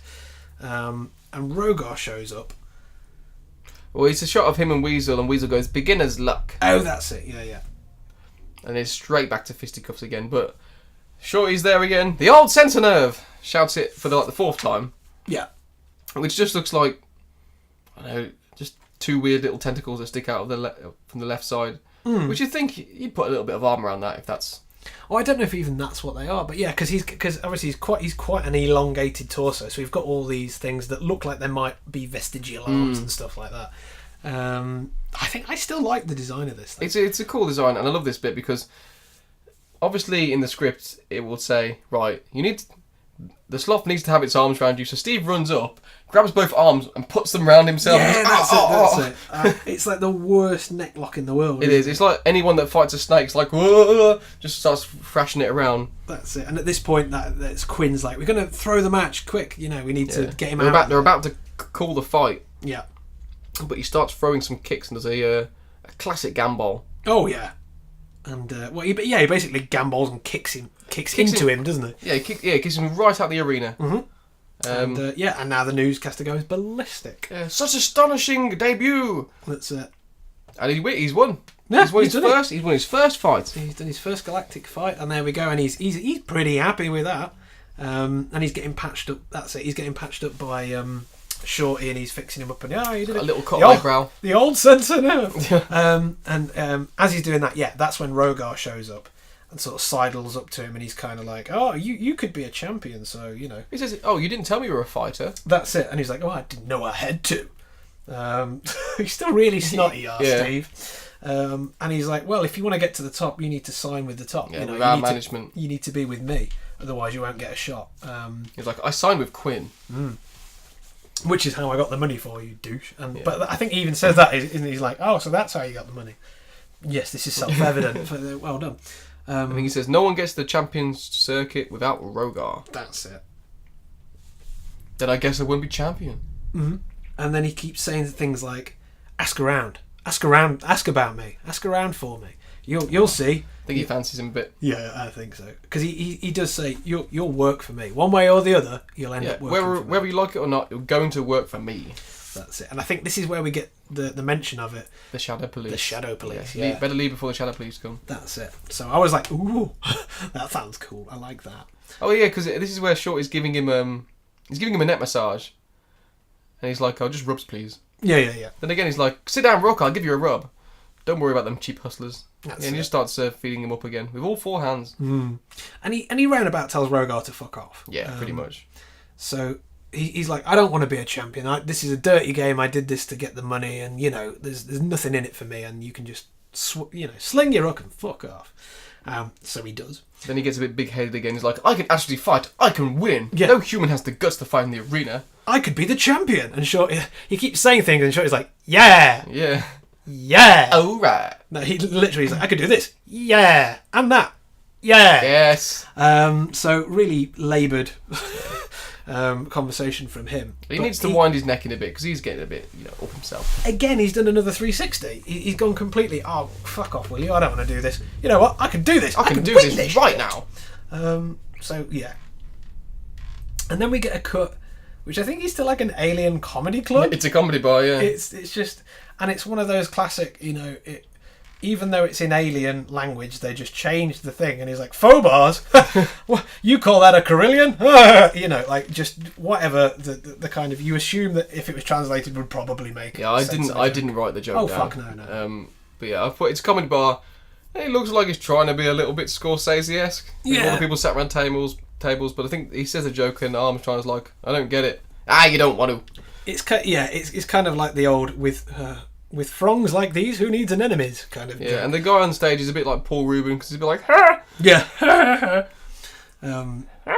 But he's, I love that because he's like, and he's like, thank you everybody, and I hate your guts, and everyone's like, woohoo! What about a hand for the band? That's it. And then it's my 80s music again. Yeah, they pipe up with the, what is it, like techno fucking 80s synth kind of shit. But I think he's sitting down at a table with Jade, and they're all dressed up to the. They're kind of dressed up quite smart. No, not Jade. Sorry, Quinn. And now it's sleazy music. Yeah, and a little bit of schmoozing. The thing is, it's Shorty, Quinn, and Steve, and the techno music is there, and then Shorty just basically goes like, I don't know, I'm nipping the loo or whatever. Yeah, and he gets up, and then it goes into I call it sexually insinuative music. Yeah, it's very what do they call them? Like sexual thrillers. What late night Channel 5. Yeah, crap porno music. Erotic thrillers. That's it. Yeah, it's very and then. It's kind of annoying because it's like at any time that a male and female character are alone for a second in the film, then that's the intuitive state is that they must get together now because they're alone. So they start doing some very lightly veiled kind of sex talk using the euphemism of fighting. I think because she's like, if you want to get a shot, I'll give you a shot. But I'm going to give you a shot, but you got to do it my way. And he's like, I don't mind doing it your way. I'll do it your way. And it's like, oh, come on. It's very lightly veiled. It's like, how can someone who looks as good as you be so tough? That's it. And yeah, so he basically calls her hot, and she's like, oh, well, my dad was a fight manager. And he ran a stable in Human Fighters. That's it. A stable. What are they, horses? And then she basically says that he used to do that, but then Rogar,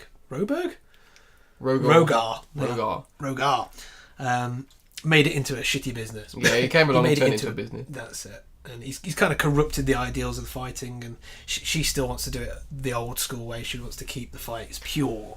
And there's a bit here which I didn't understand because she says, Dad died and I got Spinner left with me. And they both go, oh, that's funny, a bit of death. Trying to keep Dad's dream alive. Yeah. And then we see...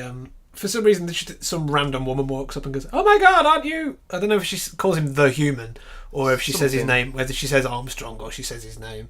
She's starstruck regardless. Oh, yeah. And they kind of both like, laugh that off. But then we see Rogar enter with Slutty McSlutpants. I've got Slutty McSluckmerk in here. It's the pale-faced bird from the casino. That's it, yeah. And we get an introduction to her because he sort of says, haven't you got to be doing something, Jade? Or something like that, Yeah. And she says she's got to leave and she's got to go on stage. She's got to go get ready. That's right. And we've got, I've got Mortara written down, but it's Horn. Mortara, yeah. He's having a boogie. Yeah, he's having a bit of a dance. But he sort of sidles up and he sees Rogar and all the guys, and he sort of goes up to Steve and all this. And sort of just starts kicking off, basically. Yeah, and I think Jade starts kind of schmoozing with him, and Quinn doesn't look happy because she's like, "No, we're on a date. Go away." Exactly. She's jealous already, but that's when Jade goes away, and then Horn's at the table with them. Yeah. And he's basically like, you've got no chance. I'm going to rip you apart. Like you've got no place in here. And there is a bit. They are about to fight. Yeah, he's like, you want to go for someone? You go with me. Yeah. And I think it's when is it Rogar steps in and goes, no point in giving away what the public will pay for. That's it. Save it for the ring. The square. I guess.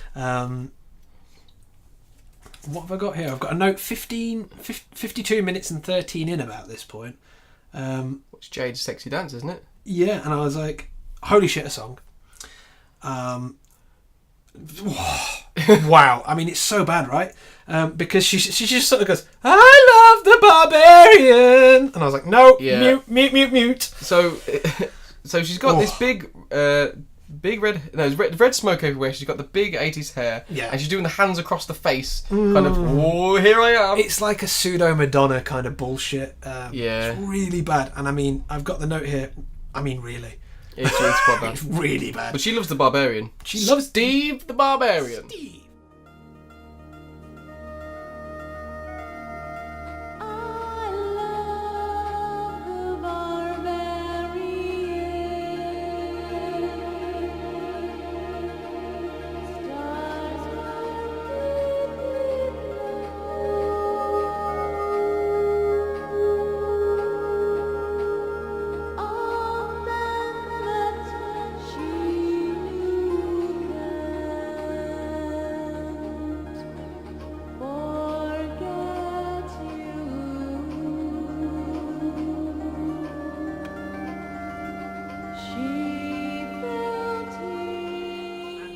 I think he loves her. He's watching lustfully, and Quinn is just giving him daggers. Oh yeah, because he's doing the whole like he's now leant forward and taking himself out of the conversation. He's proper in there. It's like that scene in The Mask where his jaw drops and the tongue rolls out. Yeah, and at this point, I'm glad I had the subs on because I did mute it. Well, I didn't. I wanted to mute it, but without subs, you wouldn't have a clue what any of these lyrics are because I got the barbarian bit. Because she's literally like, "I know who in the memoir." Apparently she's saying words, but one of the last lines in it, where she goes, "She was cute and he had eyes." I was like, "Are you fucking serious?" Thank God it's it like kind of ends somewhere. That's like Murray's song from Flight of the Conchords. I like leggy pie. But at least his made sense. It's true. But yeah, she was cute and he had eyes, and Shorty sort of comes back, I think. I think he comes back with drinks, maybe. He comes back, but he does make Steve leave for some reason. I think he's kind of like, we need to get you rest. You need to not be out all night carousing because we've got a fight tomorrow. I think Jade's... Quinn has stormed off. She's like, "I'll see you at the gym." And I've put a note, "Oh, she mad." Oh, Quinn is jealous, yeah. So Shorty's handing out crisps and Tuborg tins, I've put. Yeah. Because that's the cut then. So we get... Shorty basically, like I say, makes him leave. He's like, we've got to get out of here. And it's back in what they call the pipes in the underground. And it's Steve and Shorty. Right, yeah. It's kind of like they're doing a bit of charity work, aren't they? He's sharing wealth in the undertrodden, he's put. And we get, what's his name again? Ooh, the old ex-winner. Marcus. Yeah, he arrives and he attempts to give his medal? Yeah, he tries to give Steve his medal. He's like, it's a token. Yeah. He's like, don't deserve it. I did one fight. Yeah, he was like, you did 50 fights to get this thing. He's like, but you gave us hope. Yeah. Then they all just carry him off, going, "Oh, I'm strong. Oh, I'm strong." Yeah. But he looks so much like they're going to drop him. Oh, God, yeah. Such a big bloke. Oh, he's massive, yeah. And they've got a little note. It looks like they're having fun. It is. And that bit is illustrated then, because what you get is Weasel and Scully, or Skull, are kind of lurking in the background watching this. And I think it is Weasel that literally says the line, they're having fun, let them have their fun. They'll get theirs soon in the next scene, I imagine. They're going to be up to no good. Exactly. So they do that, and then there's another clip of the arena from space. Yeah. And we get a bit of a montage here. It's a little bit of a montage. Of fights of Steve's progression through the ranks, I guess. I've noticed that all the shots of the audience are just cut and paste. All the same shots. Ah, yay. Yeah. Hey, run again. And I've got Stevie's beating up something. And he throws some alien on his head. Yeah. I think the commentator goes, "He's winning his 4th fight." That's it. And then again another alien, and then we've got now his 5th fight. And there's quite a bit of a screen. Yeah, he's in 4 pieces there. It's a split screen of 4 things. Like I think it's trying. This is where Rogar's on his. I think Rogar's looking at the screen, isn't he? Maybe. Yeah, I think what it is he's looking at, and I think it's an analysis of one of his fights. Showing his techniques and stuff. And then straight from Fight 5 it goes to, he's the top contender now, and it's like, okay, what is it? And then there's some great 80s music at this point. Typical montage-y shit. And then there's a cut to Rogar's office. Rogar, yeah. And he's on the phone, clearly with like his boss or It's the someone above commissioner. him. Yeah. It's the commissioner, I think. And he's kind of getting a bit of a telling off. I think he's looking a bit sheepish because you can hear the guy on the other end say, "You know, we've got to give the people what they want, and they want this." And There's lots of Kruger at stake. that's it.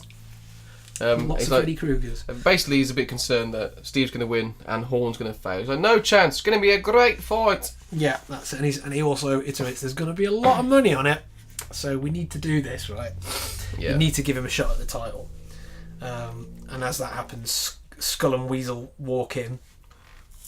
And we can see that Rogar's a bit worried after his phone call. Like he doesn't want to do this because it's going to jeopardise his position as the head honcho of the world of fighters. Yeah, I think if Armstrong wins, he loses his control of the championship fights. Yeah. So he basically. I'm sure that is actually spelled out here somewhere, isn't it? Yeah, he's pretty much what he says. But this is where we have Weasel, and he's been working on a plan with Skull. A cunning plan. And yeah, they sort of basically outline that plan for him. Yeah, and he's super excited. He's like, you might even give control of the East Hub betting slats when you hear this. Yeah, he's like, it's a really good one. And Weasel goes, yeah, well, basically, the Skull has figured out a way to tamper with the handicapping. And obviously, Rogar sort of flat out goes, well, that's bullshit. No one can tamper with them. That's the whole point. They are tamper-proof. It can't be done. Yeah, and that's where he says, look, there's too much on the line here, boss. You'll lose control of the championships if he wins this race. And he goes, look, no, you can't tamper around with this. Besides, I've got a plan of my own anyway, so get out. There's a bit where he goes, no one has been able to get into that infernal computer, but he sounds exactly like Professor Farnsworth. Oh, right, okay.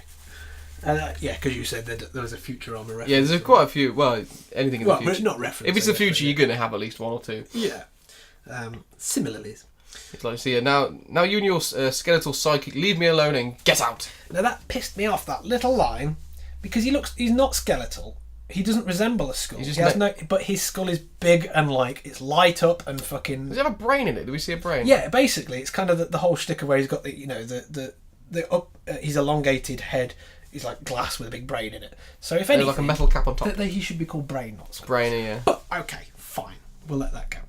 And then we've got a cut then to the next scene, which is a gym. I thought it was just a fight, but you see there's 4 people in there, so it's like, okay, it must be the gym. He's sparring with a giant armadillo. A giant armadillo called Stitches. Stitches. Oh, is it Stitches? Yeah. Oh yes, I've got it written down. But he looks a lot like Rex from Mass Effect. Have you ever played Mass Effect? Yes, yeah.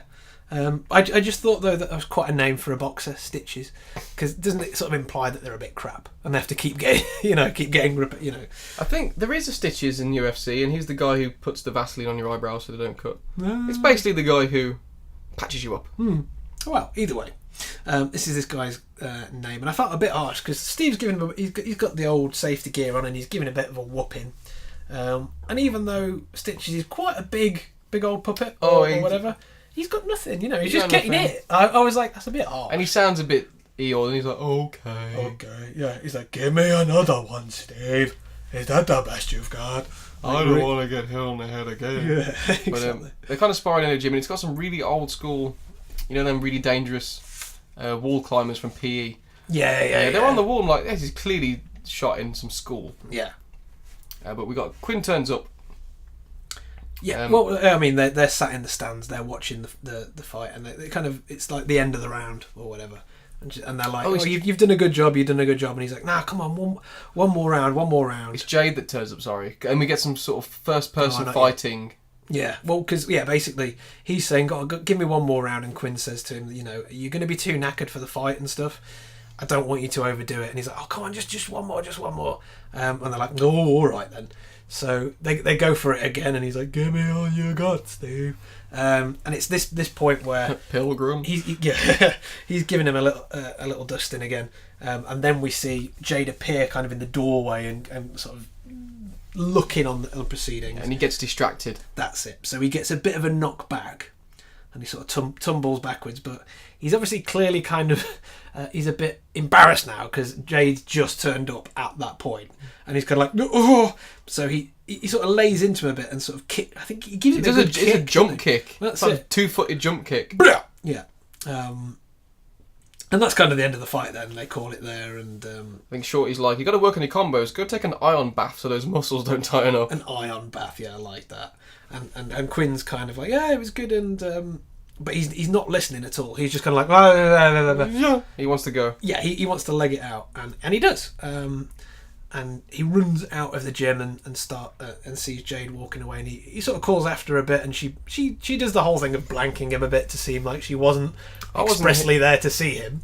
Oh, look who's decided to follow me. I mean, he's just like, why don't we get together later? Take my mind off things. We can, relax. Ugh. If I'm not relaxed, I can't throw my best punches. It's the schmooziest.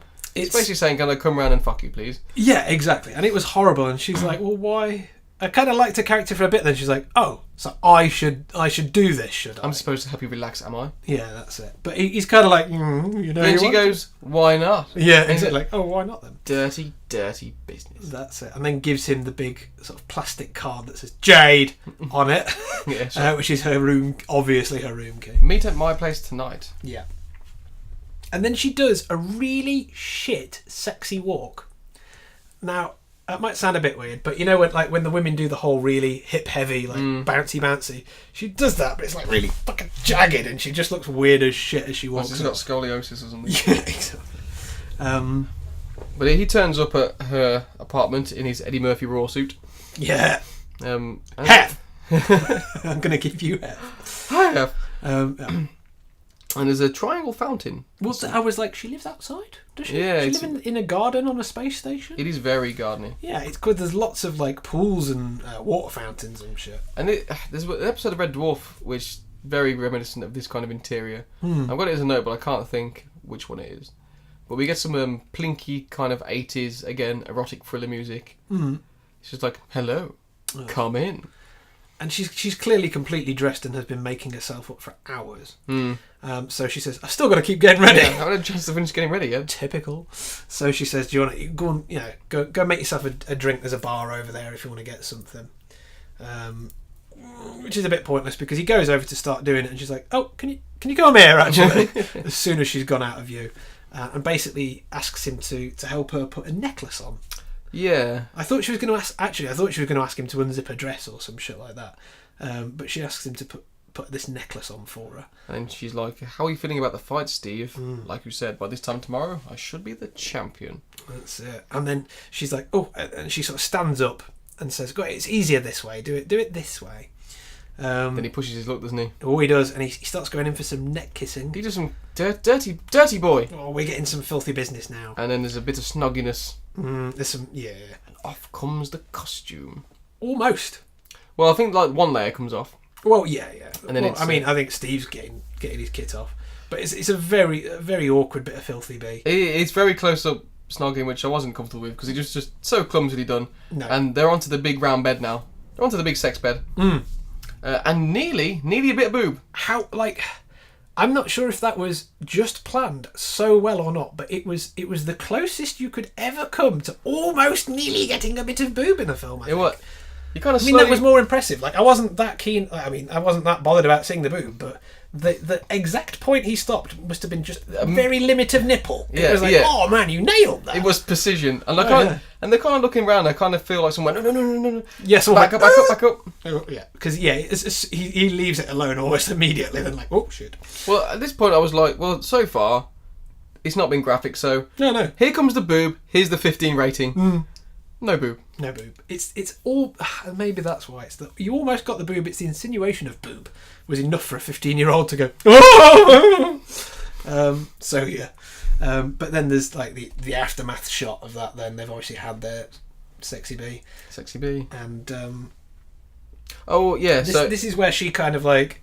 She sort of sits up with her back to the camera, clearly naked. Oh, very naked. Very naked. You can clearly see that there's no pants on because he kind of gets up and like holds the sheet right in front. Well, you see a bit of ass crack to show there's definitely no. There's definitely a bum there. And then basically, Mr. Armstrong is getting a right eyeful here. Oh yeah, no, he's got as an actor, as Paul Satterfield. Yeah, he's seeing all of her field. Oh. And I was like, oh, that's not fair. But she sort of covers herself up with a hugely shoulder padded robe at this point, and decides to go and fix him a drink. Which, if anybody who's ever seen a Bond film at this point goes, oh, here we go. But the way she does this, right, is just kind of confusing, because she does this whole thing of like, oh, which is the right glass, and then I'll pour that in there, and she does this thing with like the stopper of the glass, where it's kind of like it looks like she's passing it over the glass to insinuate that she's tampered with it. I don't think she knows what her direction is. No, but exactly. And she spills a bit as well. Yeah. But it's clear that she doesn't actually do anything. She just acts as if she's doing something, and then sort of goes back to the bed and gives him the glass, and he's like, I don't really. You know, I'm not supposed to drink. I'm not meant to drink it. It's for luck. It's for luck. Yeah. Whose luck isn't specified.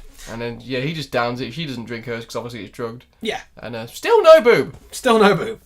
All this and still no boob. But again, it's kind of the point, like, why did she do this whole titting about thing when she knew that the entirety of the liquid was poisoned anyway? So, but anyway, maybe so us, the audience, know that some jiggery pokery is going on. Exactly. Maybe.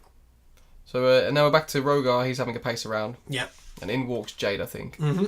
He's like, what happened?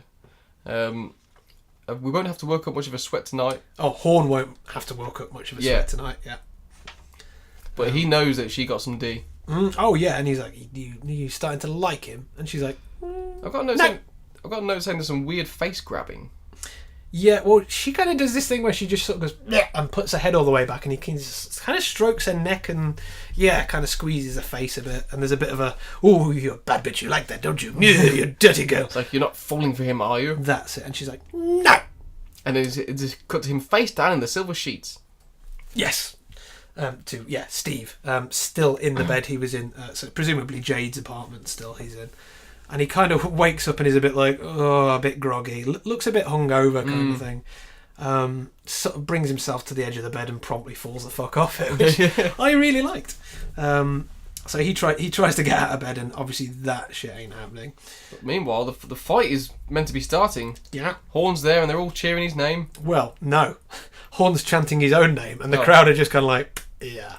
So it's kind of funny that this guy, no one has liked him at any point. They were booing him in his first fight with Spinner. But yeah, he's kind of going, Horn, Horn, Horn. And everyone's like, fuck off, boo. And the commentator's like, Horn has broken with tradition that the champ enters the ring last. Yeah. But yeah, then it's back to the training room, and Steve stumbles in. Get him on the table. Where have you been? Yeah. But he's like, yeah, this boy's not feeling any pain. He's been drugged. He can't fight like this. Yeah, I mean, I don't know how the hell he manages to get there, to be honest with you. But God knows. Maybe he was only upstairs. But the crew are checking him out, and they sort of, they get to a point where they're like, right, we need a doctor to come in here. Dr. Tinky Winky. Oh, man, like, awesome. I can't believe it. So, yeah, he's a nameless doctor, but played by Dave Thompson, who's done a bit with Harry Hill, I think, as well. Yeah, he's in a few English things. But just as soon as you go onto his IMDb, it's just a picture of Tinky Winky. It's a picture of Tinky Winky. So you're like, oh, shit, no way, dude. I think he might have been the one of... if he's the original Tinky Winky, he would have, of course, got done for taking drugs. And probably fired. Maybe then. But also, I'm still not quite sure which is the most embarrassing credit for him.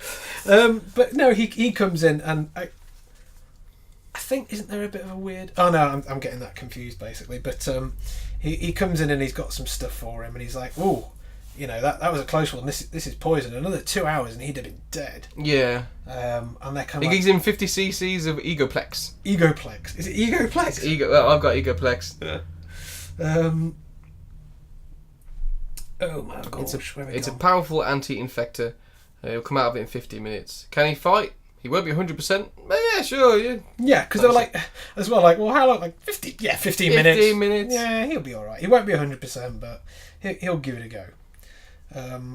I think Quinn wants to withdraw at this point, but it's like, no, I'm gonna fight.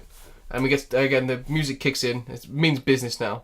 Yes, because at this point, I think as well, that's it. He kind of figures out that he's been drugged, and he sort of goes, Rogor, and he kind of wants to go and kick off with Rogor, but obviously again he's still fucked. He can't even stand up at this point. So they're like, no, I think they say to him, if you want to get even with him, do it in the ring. Beat his fighter and you'll beat him. Take the moral high road. Yeah, whatever. Yeah. I think someone says, is Armstrong too yellow to come down tonight? Horn is champion! Yeah, well, it'll be Horn. Yeah. Because he's constantly speaking in the third person. Horn is champion. And it looks like... Well, he gets a bit of adrenaline off Quinn because he's like, tell me one thing. Who were you with last night? That's it. What are you talking about? It was the girl from the gym, wasn't it? Yeah. That's my business. That's it. My personal life has got nothing to do with you. And that's when he finds out because she says, she's Rogor's girl, That's Steve. it. Yeah. Then he really over dramatically punches the door. Yeah, that's it. And storms off. Damn, that's where he's like, I want to kill Rogor. Where is he? I'll find him myself. That's it. And they say, no, do it in the ring. Yeah. There we go. And then we get down to ringside. Or we're about to get into ringside. Well, Shorty's getting super excited. Yeah, because he realises Steve is actually going to be alright to fight. And as they're making their way down, obviously he gets a lot of cheers and stuff. But there's a little bit of flirting then. A little bit of flirty flirt with Quinn and Steve. Because I think he's kind of like, alright, well then, I'll go for you instead. Second best. Second best. And then, they kind of get him ready and then it pretty much jumps right into it. And we get into round one, a nice big headbutt from Horn. Big horn butt. Horn butt, yeah. Again, it's the way you start any fight. And I think you get there's a back throw from Steve. It is his signature back throw. Oh yeah. And there's just a bit of back and forth really on this one. And I think at this point one of them says, Rogor sort of looks at Jade and says, Jade says, I gave him the poison, and he goes, well, obviously not enough. Hey, Weasel, get in here. Weasel, handicap. Handicap. No problem. Do it all the way. Do it all the way. Then we don't have to worry about Quinn's prodigy. Brilliant. And then obviously we just keep getting further cuts of the fighter left and right, throwing well and stuff. And Steve's still holding his own. And in fact, he wins it, doesn't he? He wins the first round. Well, he's giving him he's giving him a lot of kidney shots. And then we sort of see Weasel up in the rafters, and he shoots off a lock. Yes. With his little pen gun. And then this is where we see Skull, and she opens up a case, and again, inside, it is those things you used to have when you were little. It's like a torch with fibre optic cable on the end, and they just light up, and you shake them around. I think they used to do the rounds in all the cheap shops. It was like a little UFO, and then that span around. That's it. I had one. I definitely had one. Always Dylan's bargain buckets. Yeah, exactly. Yeah, in Aladdin's Cave pound shop or whatever. That's it, exactly that. Fair enough. But he's got a briefcase full of those and starts plugging himself into these fibre optics and shit like that. Yeah, one in the head. That's it. And so there's shots of that going on, and I think Rogor's like, do it now, and Weasel's like, no, I'll do it at the start of round 2. Yeah, don't change anything. Yeah. Oh, does he say that? I think he says that to him, doesn't he? Rogor says, don't do it until round 2. It'll look more natural that way. Yeah, need to make it look legit. Yeah. But there's lots of body shots and a double cut. I think it's like the third double foot kick he does. And a ring out. Point to Steve. That's it. And I think at this point Jade might let off a little smile. And Rogor's like, you do like him, you bastard bugger. Again, that's right. He's like, time for round 2, and he goes, you do feel something for him, don't you? That's it. And I've just got a note, gay. Yeah. But now we humiliate him, That's Weasel says. Yeah. And obviously they flip the switch and do whatever they're going to do to the handicapper, which basically means it blinks a bit. Yeah. Bit more red light. That's it. And then obviously there's the whole in between shit from the ringside stuff. Horn's getting water thrown in it, poured in his mouth and rubbed, and the Vaseline goes on, yada yada. And then we get the start of round 2. We get a bit of an effect here to show that Steve's been affected, because Horn is a little bit blurry.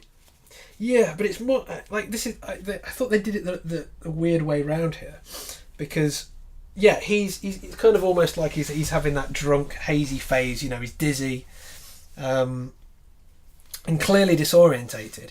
When what I thought they were going to do was simply disable Horn's limiter, because obviously he's got the handicap. Steve doesn't have a handicap because he's not an alien. So Steve again is always fighting at 100% because he's only a human. Yeah, but I think they've just switched it so. But Horn is 100, Steve's down minus. They've actually actively made him worse.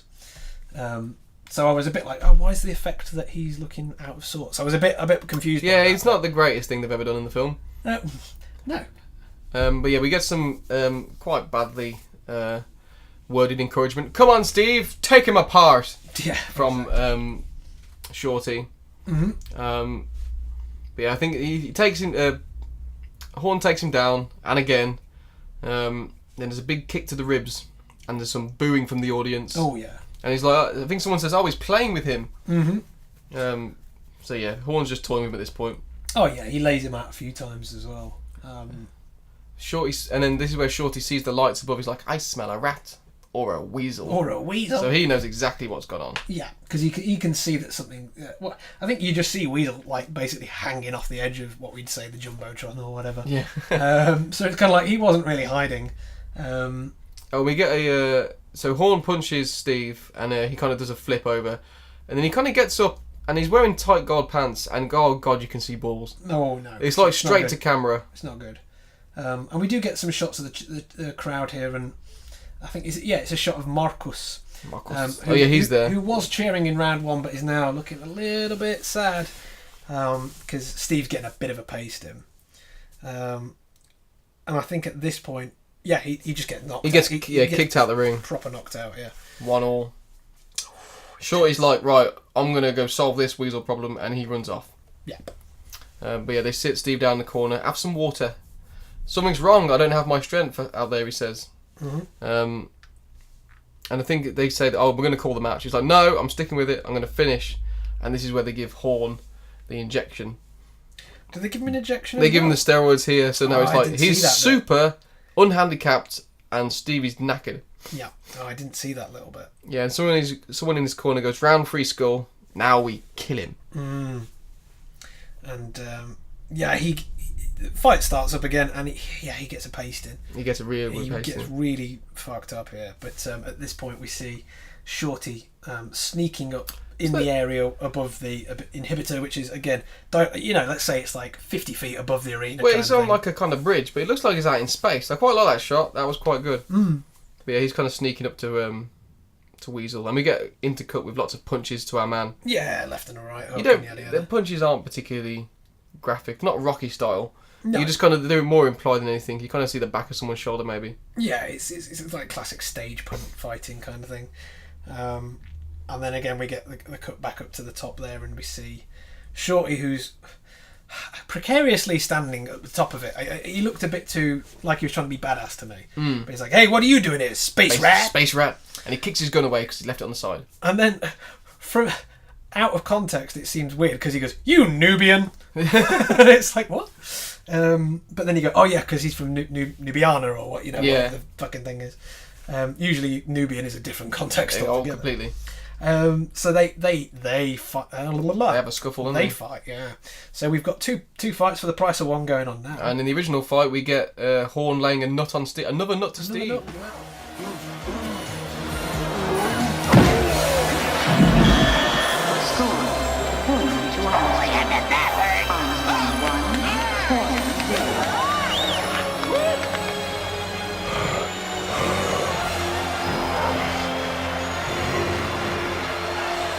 Get this fight moving! Looking good, kid. Yeah, never even laid a horn on you. He's going to kill him, Jade says. They got to stop it. And Thorne picks him up and throws him down. Yeah. It looks like he was going to throw him out the ring, but no, yeah, he I thought that's... Yeah. slams him right down. And Shorty's holding his own in the fight upstairs. Oh, yeah, Bilbo's kicking ass. Oh, yeah. But then he does something and everything starts sparking. I think it's something as simple as he pushes Weasel into the controls. Maybe, yeah. Which, how shoddily are they made that a bump will do? And I think this is my favourite part now. Because Skull's head just blows up, doesn't it? Not just yet. Is it not just yet? Yeah. No, it is, because he shorts out the machine, and then obviously he's connected to it. Well, yeah, because it's still a little while here while they're fighting, because the sparks are flying and that, but Steve is still getting his ass whooped for a couple of seconds here, and he starts to get a little less woozy, which is where it happens, I guess, and his head blows up. But he starts to regain his strength, and he gets the upper hand. But what we see then is, I think we see just Weasel going for a cordless bungee dive, and he just gets thrown the fuck over the edge of this sky. Yeah, they're back on like the kind of weird connecting bridge, I think, and then he goes for Shorty, but I think he kicks him off eventually. Yeah. But yeah, that's right. He gets thrown off and lands in the aisle. But everyone's just like, yeah! Well, that's the thing, is kind of like, it looks like it might have voided the match for a second, because people are like, oh my god, ah! And then it's like, nah, fuck it, just keep watching the fight. No one gives a shit that someone's dead. And then while this is going on, Steve's down and out, and they're doing the count. Gets to 8, gets to 9, countdown discontinued, and he's up. He gets back up. It's full of vigour. Because this is at the point, that's the point where now it's fully off. It's fully off. The effects were still on him, but it's around like the 9 count where we see that the handicapper sort of completely goes off now, and you can see him suddenly regain his strength. Bing! Power on. So he gets up, and that's it. He starts to fight back then. And he's dodging Thorne's punches. That's it. And then there's a couple of a left and a right, and then there's a really slow-mo, very Rocky reminiscent scene here, which I guess will happen with any time you slow-mo a boxing match, right? It's the mouthful of water, isn't it? Yeah. And it's, I mean, it's all right, but it's this slow-mo inevitably leads to the big right hook or whatever. I think it's the big uppercut. Uppercut, yeah. And that's it. Like, so he knocks Horn down. And we get the 10 count again. Yep. It's a slow 10 count as well. But it was one of those where you thought, is it going to... No, he's out. Fine, okay. Usually they get up for one more, don't they? Yeah, but no, he's down. Yep. Match to Armstrong, he's won. Undefeated champion of the universe. The universe. He's had 6 fights. Yeah, exactly. We only saw 3. But at this point, the crowd sort of, and they all get up and sort of head to the ring. But what I liked about this shot was it looked like the extras had just been let home for the day, because they literally sort of went, hey, let's go to the pub then. And they were all filtering off, like, how do I get out of the set kind of thing. And I think Quinn runs up, and he's still not bothered. No, he's like, there. And Rogel's a bit narked at this point, and Jade leaves. Yeah, he's pretty pissed off now, yeah. But yeah, Rogel's like, don't go. There's an old saying, when it's over, and I guess what it is over. Or something like she that. says, and it's over. Over. It's the stupidest line ever. I was sure I wrote that down, but I guess not. I think she just goes... Oh no, it's a little bit afterwards, yeah. Okay, well I think Jade just goes over and clearly just takes Steve off Quinn again. Well, there's like they're all congratulating Steve and stuff like that, and she's walked away, and she kind of just pushes herself through the security line, which is the shadow cops. So I was like, I don't know how she gets a free pass to just do whatever she wants. But she just goes, Steve, and that's it, and stands there, and Quinn gives Steve a look like, you motherfucker, I swear to God. Did he punch her? Yeah, because sort of Steve looks at, they do the whole thing. Quinn looks at Steve looks at Quinn goes, Steve goes, eh. So Quinn walks straight over to her and just goes, bah! Just smashes her right in the face, which is great. And I think that's pretty much it. We just get the commentator. There you have it, ladies and gentlemen, the first human title holder in over 50 years. Yep. As long as there's a Steve Armstrong out there, ladies and gentlemen, there will always be contenders. That's it. And then just credits. Credits.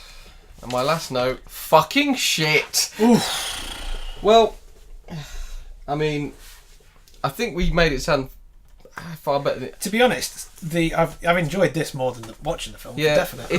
I think it's going to sound better us talking about it than it is if you watch it. Yeah, I mean, it wasn't a good watch. It's kind of one of them films. You know when people say films are so bad that they're good. That kind of film is usually implied that it's bad and it's funny that it's bad. This wasn't funny. I think it was. I think it was in some scenes, like not throughout. Like that, you could say that the room is just hysterical all the way because everything is crap. Every single thing is crap. But with this one, there are some funny scenes. You know, it's like when he says, "Oh, do you know who I am?" No, do you? Like that was so bad that it was good. You know, I think there are parts of that. I think it's weird shifts in tone. There is something about it I liked, but I'll speak about that later. But I think it needed it was trying to build itself as Rocky in space. Yeah, basically. And there was not enough fighting in it. Well, there wasn't enough on the line. It wasn't tense. You didn't feel that this guy couldn't do it, because straight away he's this huge fucking blonde guy that towers over everybody else, you know, and he's clearly going to be good at fighting. So I'm not worried. And they don't even do the stereotypical thing that Rocky does, which is where he always loses the first fight, and therefore it's a struggle for him to get back. Again, I've never watched the Rocky. I will continue to never watch Rockies because I'm not interested in that kind of film, which is why I'm kind of like, why the hell did I pick this film? I think it's because when sci-fi kind of does a weird thing where it tricks you. Yeah, well, like a lot of films, like I was looking at one called The Jugger. The Jugger, or something like something of The Jugger, and you watch it, and it's Rutger Hauer, and it's one of them where we haven't got a budget, so it's sci-fi. We're going to set it in the desert. Yeah. And you watch it, and it's like, okay, Jugger is just fighting with hockey sticks. Yeah. Again, it's snuck sport into it. Yeah. It's like rollerball. It's literally just hockey with a bit of definite. But yeah, I feel like it needed to be more focused on fighting. It had way too much trying to set up a alien world. Which it didn't do too badly. No. But I mean, 1989. If you look at all the films that came before it, it didn't. Well, that's the thing. When I was watching it, I thought it was a really early 80s film. I mean, from the music, you would have assumed so. You would have really assumed, yeah. And I mean, it really had a TV quality about it. Yeah, it did. But that is what I quite liked about it. Well, this is the reason I wanted to watch it, you see, because it looked so bad that I thought it must be good.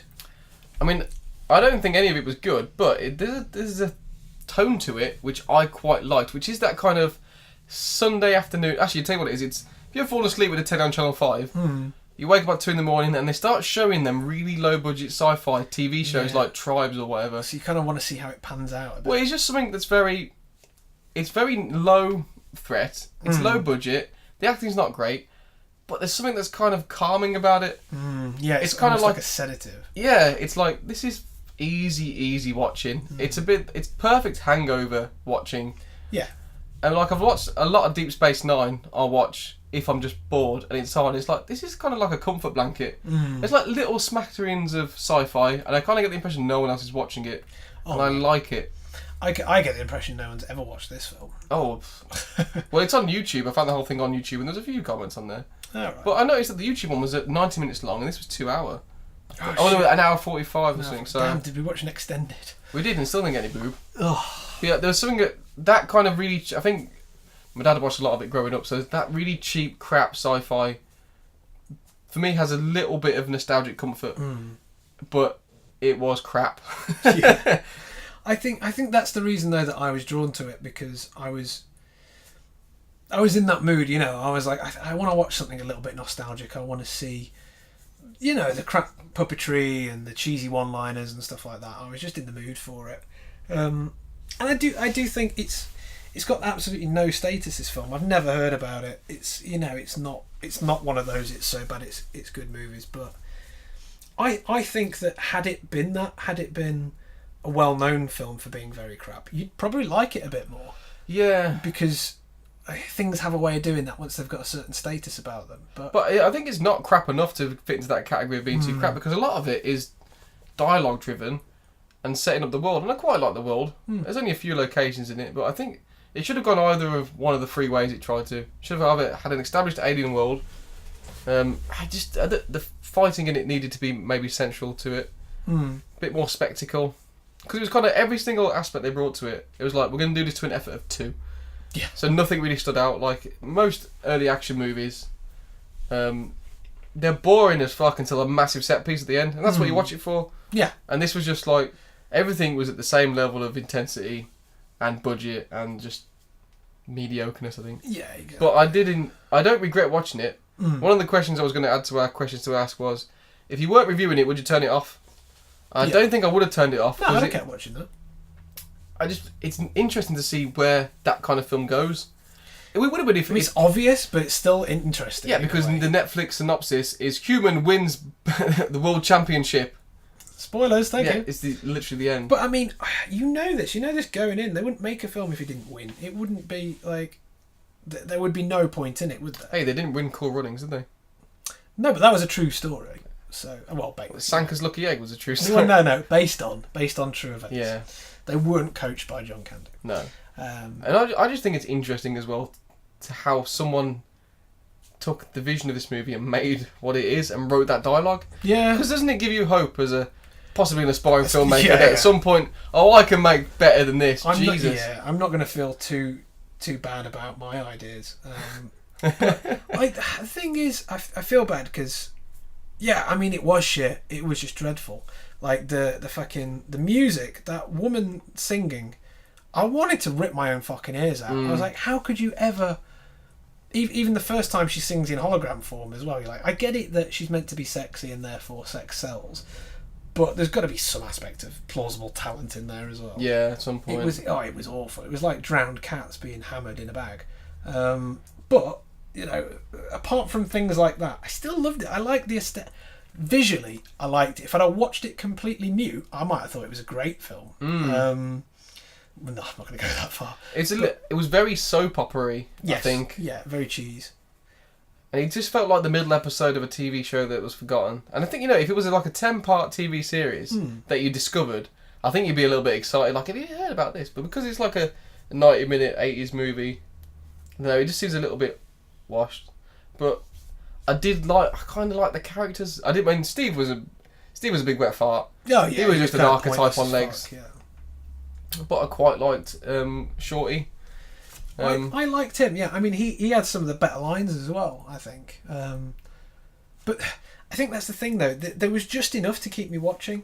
Sorry, just focusing on that cock I've drawn next to the word spinner because we couldn't find an actor.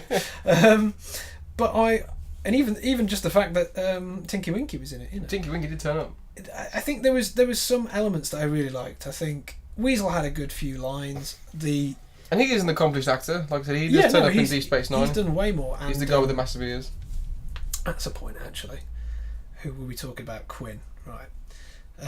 She's done loads as well. Claudia Christian.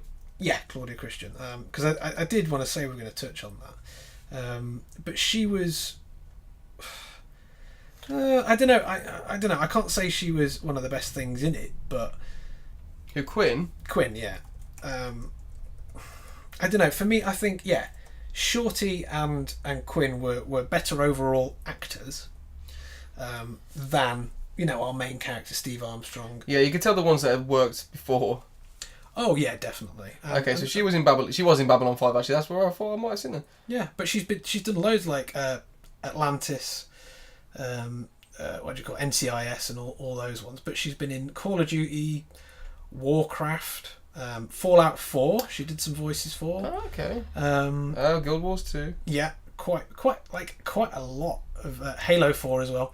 Darksiders 2, Diablo 3, so she's done more video game sort of voiceover shit since. Hang on a second. Earlier I mentioned that late night Channel 5 programs. Yeah. The one I was thinking that was called Hex. Oh, okay, she was in Hex. Oh, she was in something called Hexed, which isn't the same thing, but yeah. But yeah, I mean, you find that a lot. Like people like, is it Claudia Black? I think is she the one that turns up in Pitch Black? She's an Australian woman. She does loads of voiceover. Almost every game, if there's a female character, she'll be in it. Oh yeah. But yeah, so once you kind of sci-fi lends itself to video games, I suppose, because it you got to talk in that weird kind of monotone in a sci-fi film and in a game at the same time. Yes, yeah. But yeah, I don't know. I mean, I think you could probably tell that she'd have, by her kind of voice, that's going to fit well for animation voiceovers or whatever. But yeah, I mean, I'm still looking now, to be honest with you. She's got quite a few credits to her name anyway.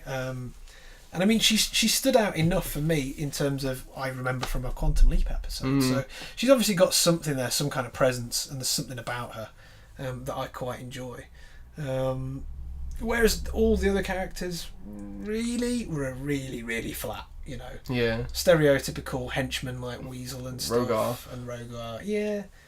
I mean, I guess he was okay, but yeah, none of them were, nomination-worthy performances. So the Thrakian says to the algae harvester, if that's your daughter, where's her Carolean escalator?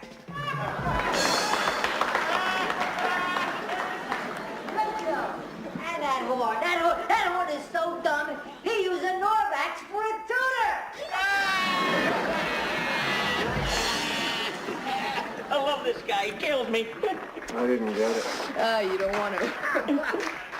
Oh, I could stay all night, folks, but I gotta go. A hand for the boys in the band, and remember, I hate your guts.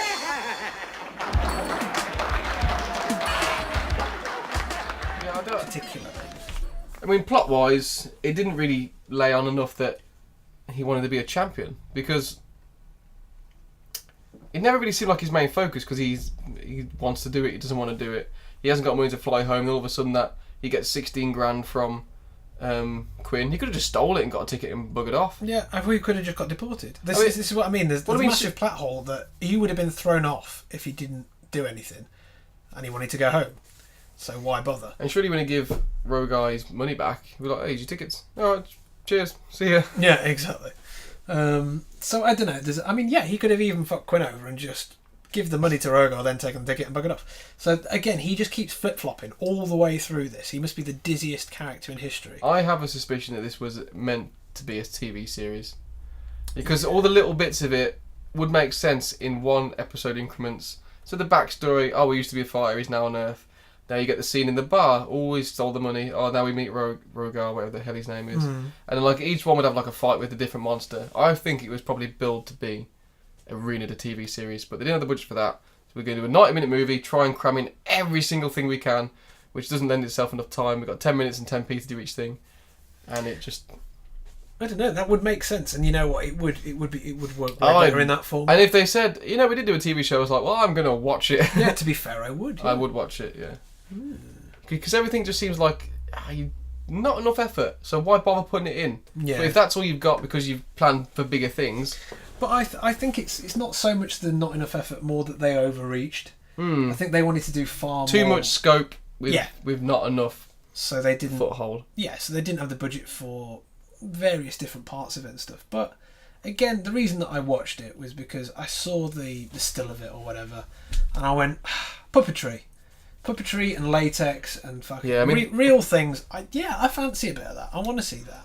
So the first 15 minutes, or maybe even half an hour, really good. To set it up. To be fair, the first half of that film I enjoyed because it was still quite cheesy and it had a few lines in it. But the further it got on, the more mundane it started to get. I think my expectation got smashed about the time that I realised, it's not going to be a last act of just fighting puppets and aliens.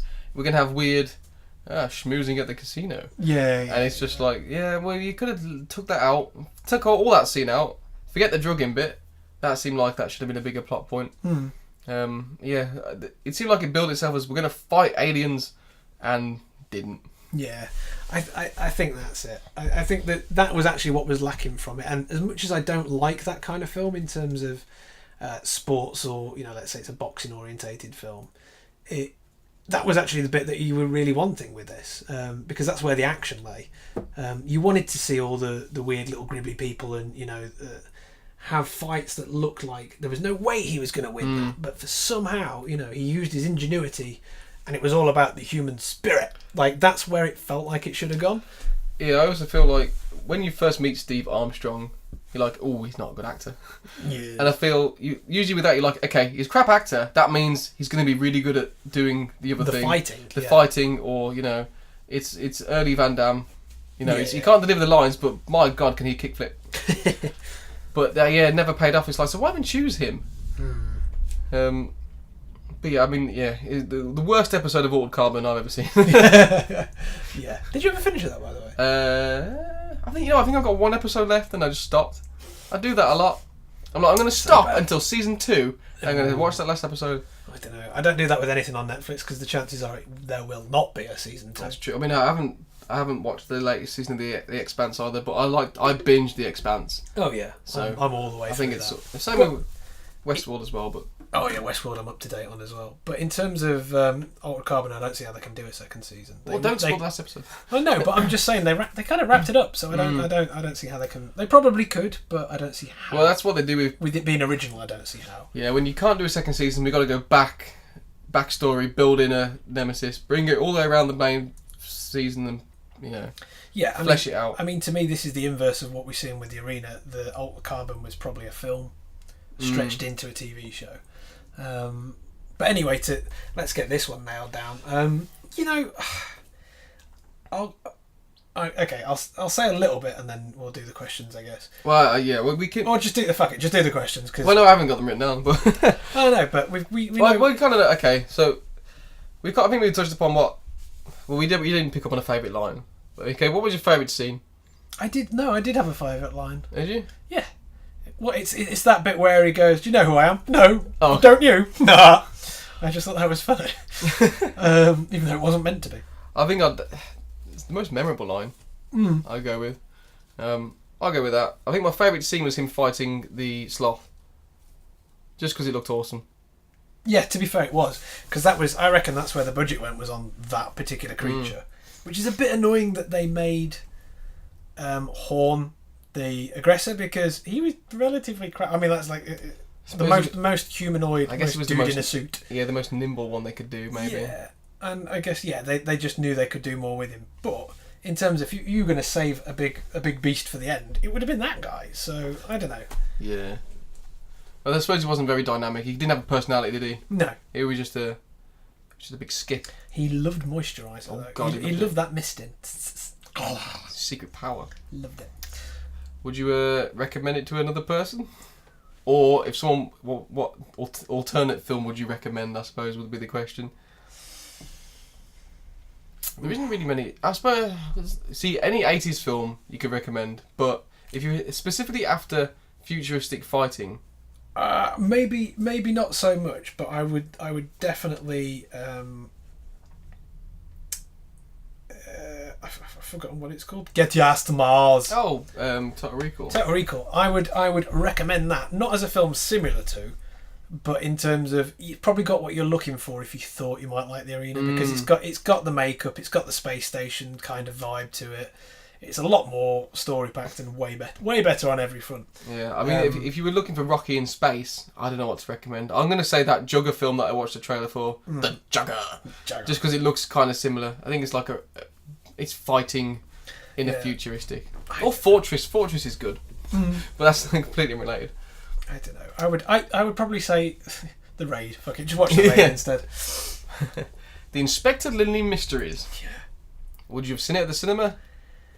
I mean, at the time, sure. Like, if we were in 1989 or whatever. If they put it on now as like special event, we're going to show it arena at the Electric Cinema in Birmingham. Yeah, I probably would, to be fair. Just because I'd be like, oh shit, let's do it. But I don't think it's one that I'd go out of my way. I won't watch it again in terms of, I'm not going to play it again tomorrow or anything. But I think it's a film that, again, it would have probably been a film. I watched it in the first. I have watched it, so yeah, it would be a film I would watch. I guess when it came out. I guess because it's what I mean is kind of like as a paying audience member, perhaps. Would I pay? Having seen it, would I gladly pay afterwards? At a reduced fee, yeah. If it was £4 to go in, I'd probably give them 20p for 10 Kruger. 10 Kruger. Yeah. So worst scene, I'll take this one. I didn't see the boob. That was probably the worst part. Yeah, tantalising. No, I know. I think that was the worst scene because I don't think it was needed in this film. No, it wasn't really. But for me, the worst scene by far was the singing. When she's on stage, that was such. Well, for me, that's so bad. It was fine. No. She was cute and he had eyes. Fuck. I love the barbarian. It's so bad, dude. So bad. Were you entertained? Yeah. I mean, if I wasn't entertained, I wouldn't have kept watching it. I mean, I guess that's in line with that. Would you have watched it if you weren't? Yeah, because the whole point was I stopped watching it because I said to you maybe we should review this one. So I would have watched it anyway. Probably should have in retrospect. I should have watched it first and then maybe gone, all right, I'll watch it again and take notes. I suggest this film. Whereas from, like you say, it's that first 15 minutes actually make it look quite good. And I was like, it's the costumes, it's the the effects, the fact that he looks like fucking Bilbo Baggins. There was all these wrong elements. I was like, come on, how can this not be so bad it's good? So I would, it's something I would have watched, and I would have watched it from start to finish, whether I was reviewing it or not. Yeah. Just to see, I guess. But I mean, from the perspective of being entertained, I'd say that not entirely throughout. I was intrigued about where it was going to go. I mean, I knew it was going to win. Mm-hmm. You knew it was going to end. I mean, I think the boxing was probably the least entertaining parts, other than that scene with Sloth. Yeah. But I would have liked to have seen. It kind of started to build a semi-interesting universe. Maybe they've done a sequel which takes place on a Shorty's homeland. Who knows? Maybe. Yeah. Nebulonian on the roof. Yeah. I'll go with that. Nibblonian? Yeah, I was going to say that's Futurama, isn't it? Nibbler. Will it stand the test of time? No. I think the concept. Nah, fuck it, no. Well, concept-wise, it's Rocky. Yeah, exactly. But I was thinking like space fights and stuff. They kind of do it, but they do it now. They do it with robots and. Yeah, and if you want a rags to riches story, you can get a much better one, I think. Yeah, I think so. I don't regret. Brewster's Millions. Yeah, I don't regret watching it. I'm glad I've watched it. Yeah, I'm glad we did it because I think it's nice to not be. Oh God, what's the word? No, like we know we like John Carpenter. We know we're gonna like. Oh yeah, it's not. It's not biased watching. There we go, biased. Yeah, we didn't. We knew we were gonna have an opinion on it. We didn't know we were gonna hate it. We didn't know we were gonna love it until we finished. So I'm glad we did it for that. It's just something different to see. It's funny, like a lot of these films that I watched that I know are terrible. In retrospect, I don't mind as much. I think it's the same with everything. If you go on a bad holiday, you only remember the good bits. Yeah, exactly. But it's like a shit boring film. You can't remember that was quite funny when he kicked him out the window. Yeah, exactly. Oddly the film I've took the most notes on. Yeah, it could be because I think there was actually quite a lot going on in it. It was quite cut heavy in scenes. But again, the reason I thought it might be a good one was because it was a fighty film. I thought, well, there's going to be long, drawn out fight scenes, which there were a bit, so it made it a little bit easier to take notes because I could just kind of ignore that shit. And actually, there wasn't really anything in it that was sci-fi.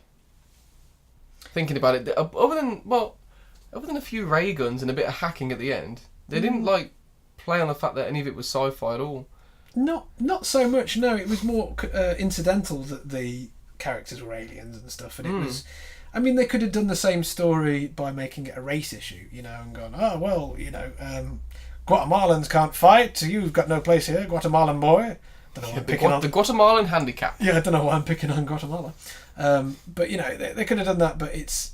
I mean, or been literally like, made it more obvious, we've got no place for black fighters. Or, it could have been that. It could have been a race. I feel like it probably did try and have a little bit of more of an underlying purpose. I don't know if that's just me wanting there to be. Yeah, I mean, they might have started with that idea in mind and gone, hey, wouldn't it be great if we used these ideas? And then it got totally away from them and it just became a fucking boxing film. Yeah. So I mean, the ideas there, it might have been a bit more hard hitting, but it wasn't. They didn't play on the fact that, apart from being obvious and going, he's a human. A human has only won in 50 years. If it was more that the humans were the only people that lived in the slums. If it was something like that, like they were the outcasts, they were the downtrodden, he was the guy rising up to bring them back to their feet, and it was that would be a better film, like The Mighty Ducks. Yep. It would have been it would have been something like that. But that got away from him, and unfortunately, it didn't have that. I feel like because if you watch it and try and think backwards to how it got made, you think, okay, there's no way that anyone would agree like that script, that budget, and that vision. What I really think probably happened was that someone had a high concept idea like, what's going to sell? We need Rocky in space. Yeah. Rocky came out 1976 apparently, according to Google. Yeah. So it was like, okay, that concept's going to sell regardless of what the film is like. So as long as you do Rocky in space, do what you want. Exactly. And I think that's going to sell enough crap straight to video copies. Yeah. That will make the money back. Exactly. And it's the whole, let's just get some big blonde dude, let's get someone who looks like a mix of Dolph Lundgren and James Acaster and stick him in a film. Thank you. There we go. That was just to vindictify your statement. Yeah, and maybe it could have been, we've got all these leftover puppets from another project we produced. Yeah. I can guarantee they'll turn up in other things. Oh, most likely, yeah. I mean, half the cast are probably borrowed from something else. It's probably like the result of a Jim Henson garage sale. You know, Yeah. like, oh, okay, fuck it, we'll make a film out of this. We got a big blonde guy who looks a bit like the Dolph, and we've got all these puppets. Okay, we're gonna fight the puppets. Yeah, I mean, it should have just been called Puppet Fighter. Puppet. You know, it would have. Well, Mega Drive game, isn't it? Well, maybe. Clay Fighter. Or Beast Wars or Beast Fighter or something I like that. liked Beast Wars. It was good. Better than Transformers. But yeah, I mean, even if they did that, if they took the fucking human element out of it altogether and it was just puppet violence, it would have been like, that cool. All in unsubtitled alien language. Yeah.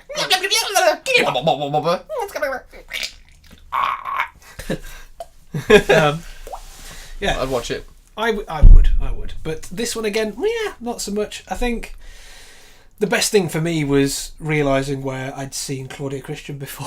Yeah. I was like, oh, great, Quantum Leap, right, I'm going to watch that because that's better. I think the best thing for me is the picture that penis you draw next to Spinner's name because you couldn't find the actor. I think I was disappointed because I really wanted a cheesy old 80s film that I could recommend to someone else to go, let's watch this with a beer because it's really funny how old and shit it is, and it wasn't. Nah, it wasn't. Even with a beer, I mean, to be fair, I had 4. Yeah, I had about half a bottle of rum, and it still wasn't great. So, I don't know. I think some people might go, "Oh, poo, it's really good. I like it." But fine, cool. That's up to you. And I think another thing to consider is, even at the time, I probably would have thought it was a bit poo. I think that's the thing. Is most films you can go, it doesn't hold up today. This is cheesy and formulaic because we've seen it 1,000 times. Yeah, because if a millennial said to me, "Oh, this is rubbish," I'm like, "No, you don't get it.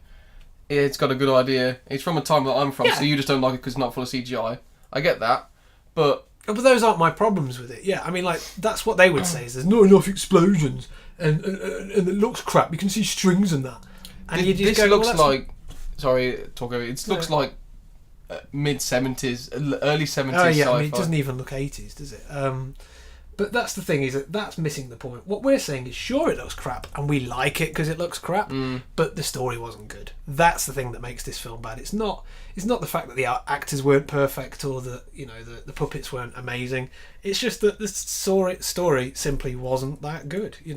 It was formulaic, Rocky in space. So there wasn't much to it, and I should have really thought about it going into that, but you don't know until you watch the thing. You don't know, but I thought they were going to make more of it. Just from the sentence, a small order cook becomes champion of the world. I was like, okay, maybe there is more. Maybe it is a more rags to riches, and maybe it's funny. But unfortunately, it didn't tick the ideals that I thought it was going to hit. There were a few bits that made me laugh. Yeah, no, there were funny bits. I think they had a good thing going there. They did. They managed to get some funny lines, not so serious, but serious scenes. And again, it was the creativity. I just thought, you know what, man, they've done a lot here. They've made everything look cool. They've managed to make everything look original. It doesn't look like a clone of another film. It's not like I would go, oh, well, that's just the Star Wars Cantina, and that's the Blade Runner thing, and that's that. It had its own deal, man, and I quite enjoyed it for that. I haven't seen any other alien space fighting films. No, I always love to see someone's take on a sci-fi utopian future or whatever. Do what you like. That's always the most interesting thing about sci-fi is how has this person envisioned this world? And yeah, for that I quite liked it.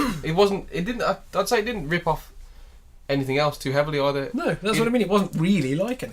Again, apart from Rocky, but again, how many boxing films have ever existed in time? Yeah. So even that's not original, but that's the point. It's space boxing, and I don't think I've seen it too many times anywhere before. So I don't think I've seen. Yeah, I mean, if anything, they could have improved it by just not having it boxing, because I think that you couldn't really box with some of those big monsters. Yeah, well, yeah, but obviously they couldn't do much more than box. You couldn't have them somersaulting around and stuff. Chess, yeah. King's Prawn 4. Prawn. Yeah. It's a bottom reference. I know it was. Yeah, that's why I laughed. I am really hungry though, so I want a sandwich. I'm quite hungry. So let's wrap this up. Yeah. So I can't recommend it. It's a little bit boring. I enjoyed it though for the comfort blanket factor for me. Yeah, I think it was a nostalgic romp, is what it was, and I probably, if I met the right person, I'd recommend the film. If someone was saying, I'm just feeling reminiscent for the shit and all that sort of stuff. Someone who likes to watch trash films. If someone said, I love The Room, I'd go, right, go and watch this. because it's not good. You know, people who because there is a term for it, isn't there? People who love to actively torture themselves with shit films. There is actually a term for it. So, yeah, someone might like it out there. And there might be someone in their heyday now going, "I loved this when I was a teenager." Yeah, I'm sure it has quite a cult following. It's probably it would be a cult. I think I enjoyed it more now than I would have if I'd have seen it when it came out. Definitely. Because at the time I would be like, "This is shit, turn it off." Yeah. But now I'm like, I do like the 80s. At least, yeah. I can appreciate the struggle to try and get something like that made. Yeah, better. The retro vibe is what saves this. Yeah. But yeah, I mean, it's probably none out of good. But otherwise, yeah, I enjoyed it. I don't want to badmouth it too much. It's not great. It's really not great. It's not great, but it's inoffensive. It's not going to piss you off. No, it's just like, okay, move on. Yeah, I don't regret watching it, but I won't recommend it to anyone who's not a big 80s head. I mean, I really like the music in it. Yeah, every time some other than the schmoozy music, any time like that kind of thing came on, I was like, yeah, I'm gonna get that soundtrack. All right, well that was Arena. Yeah. You can watch it now on Netflix. Yeah, or don't. Or don't. Entirely up to you. Your choice. Spoilers, he wins. Yeah. Alright. Ta-ra. Right, ta-ra a bit. Ta-ra.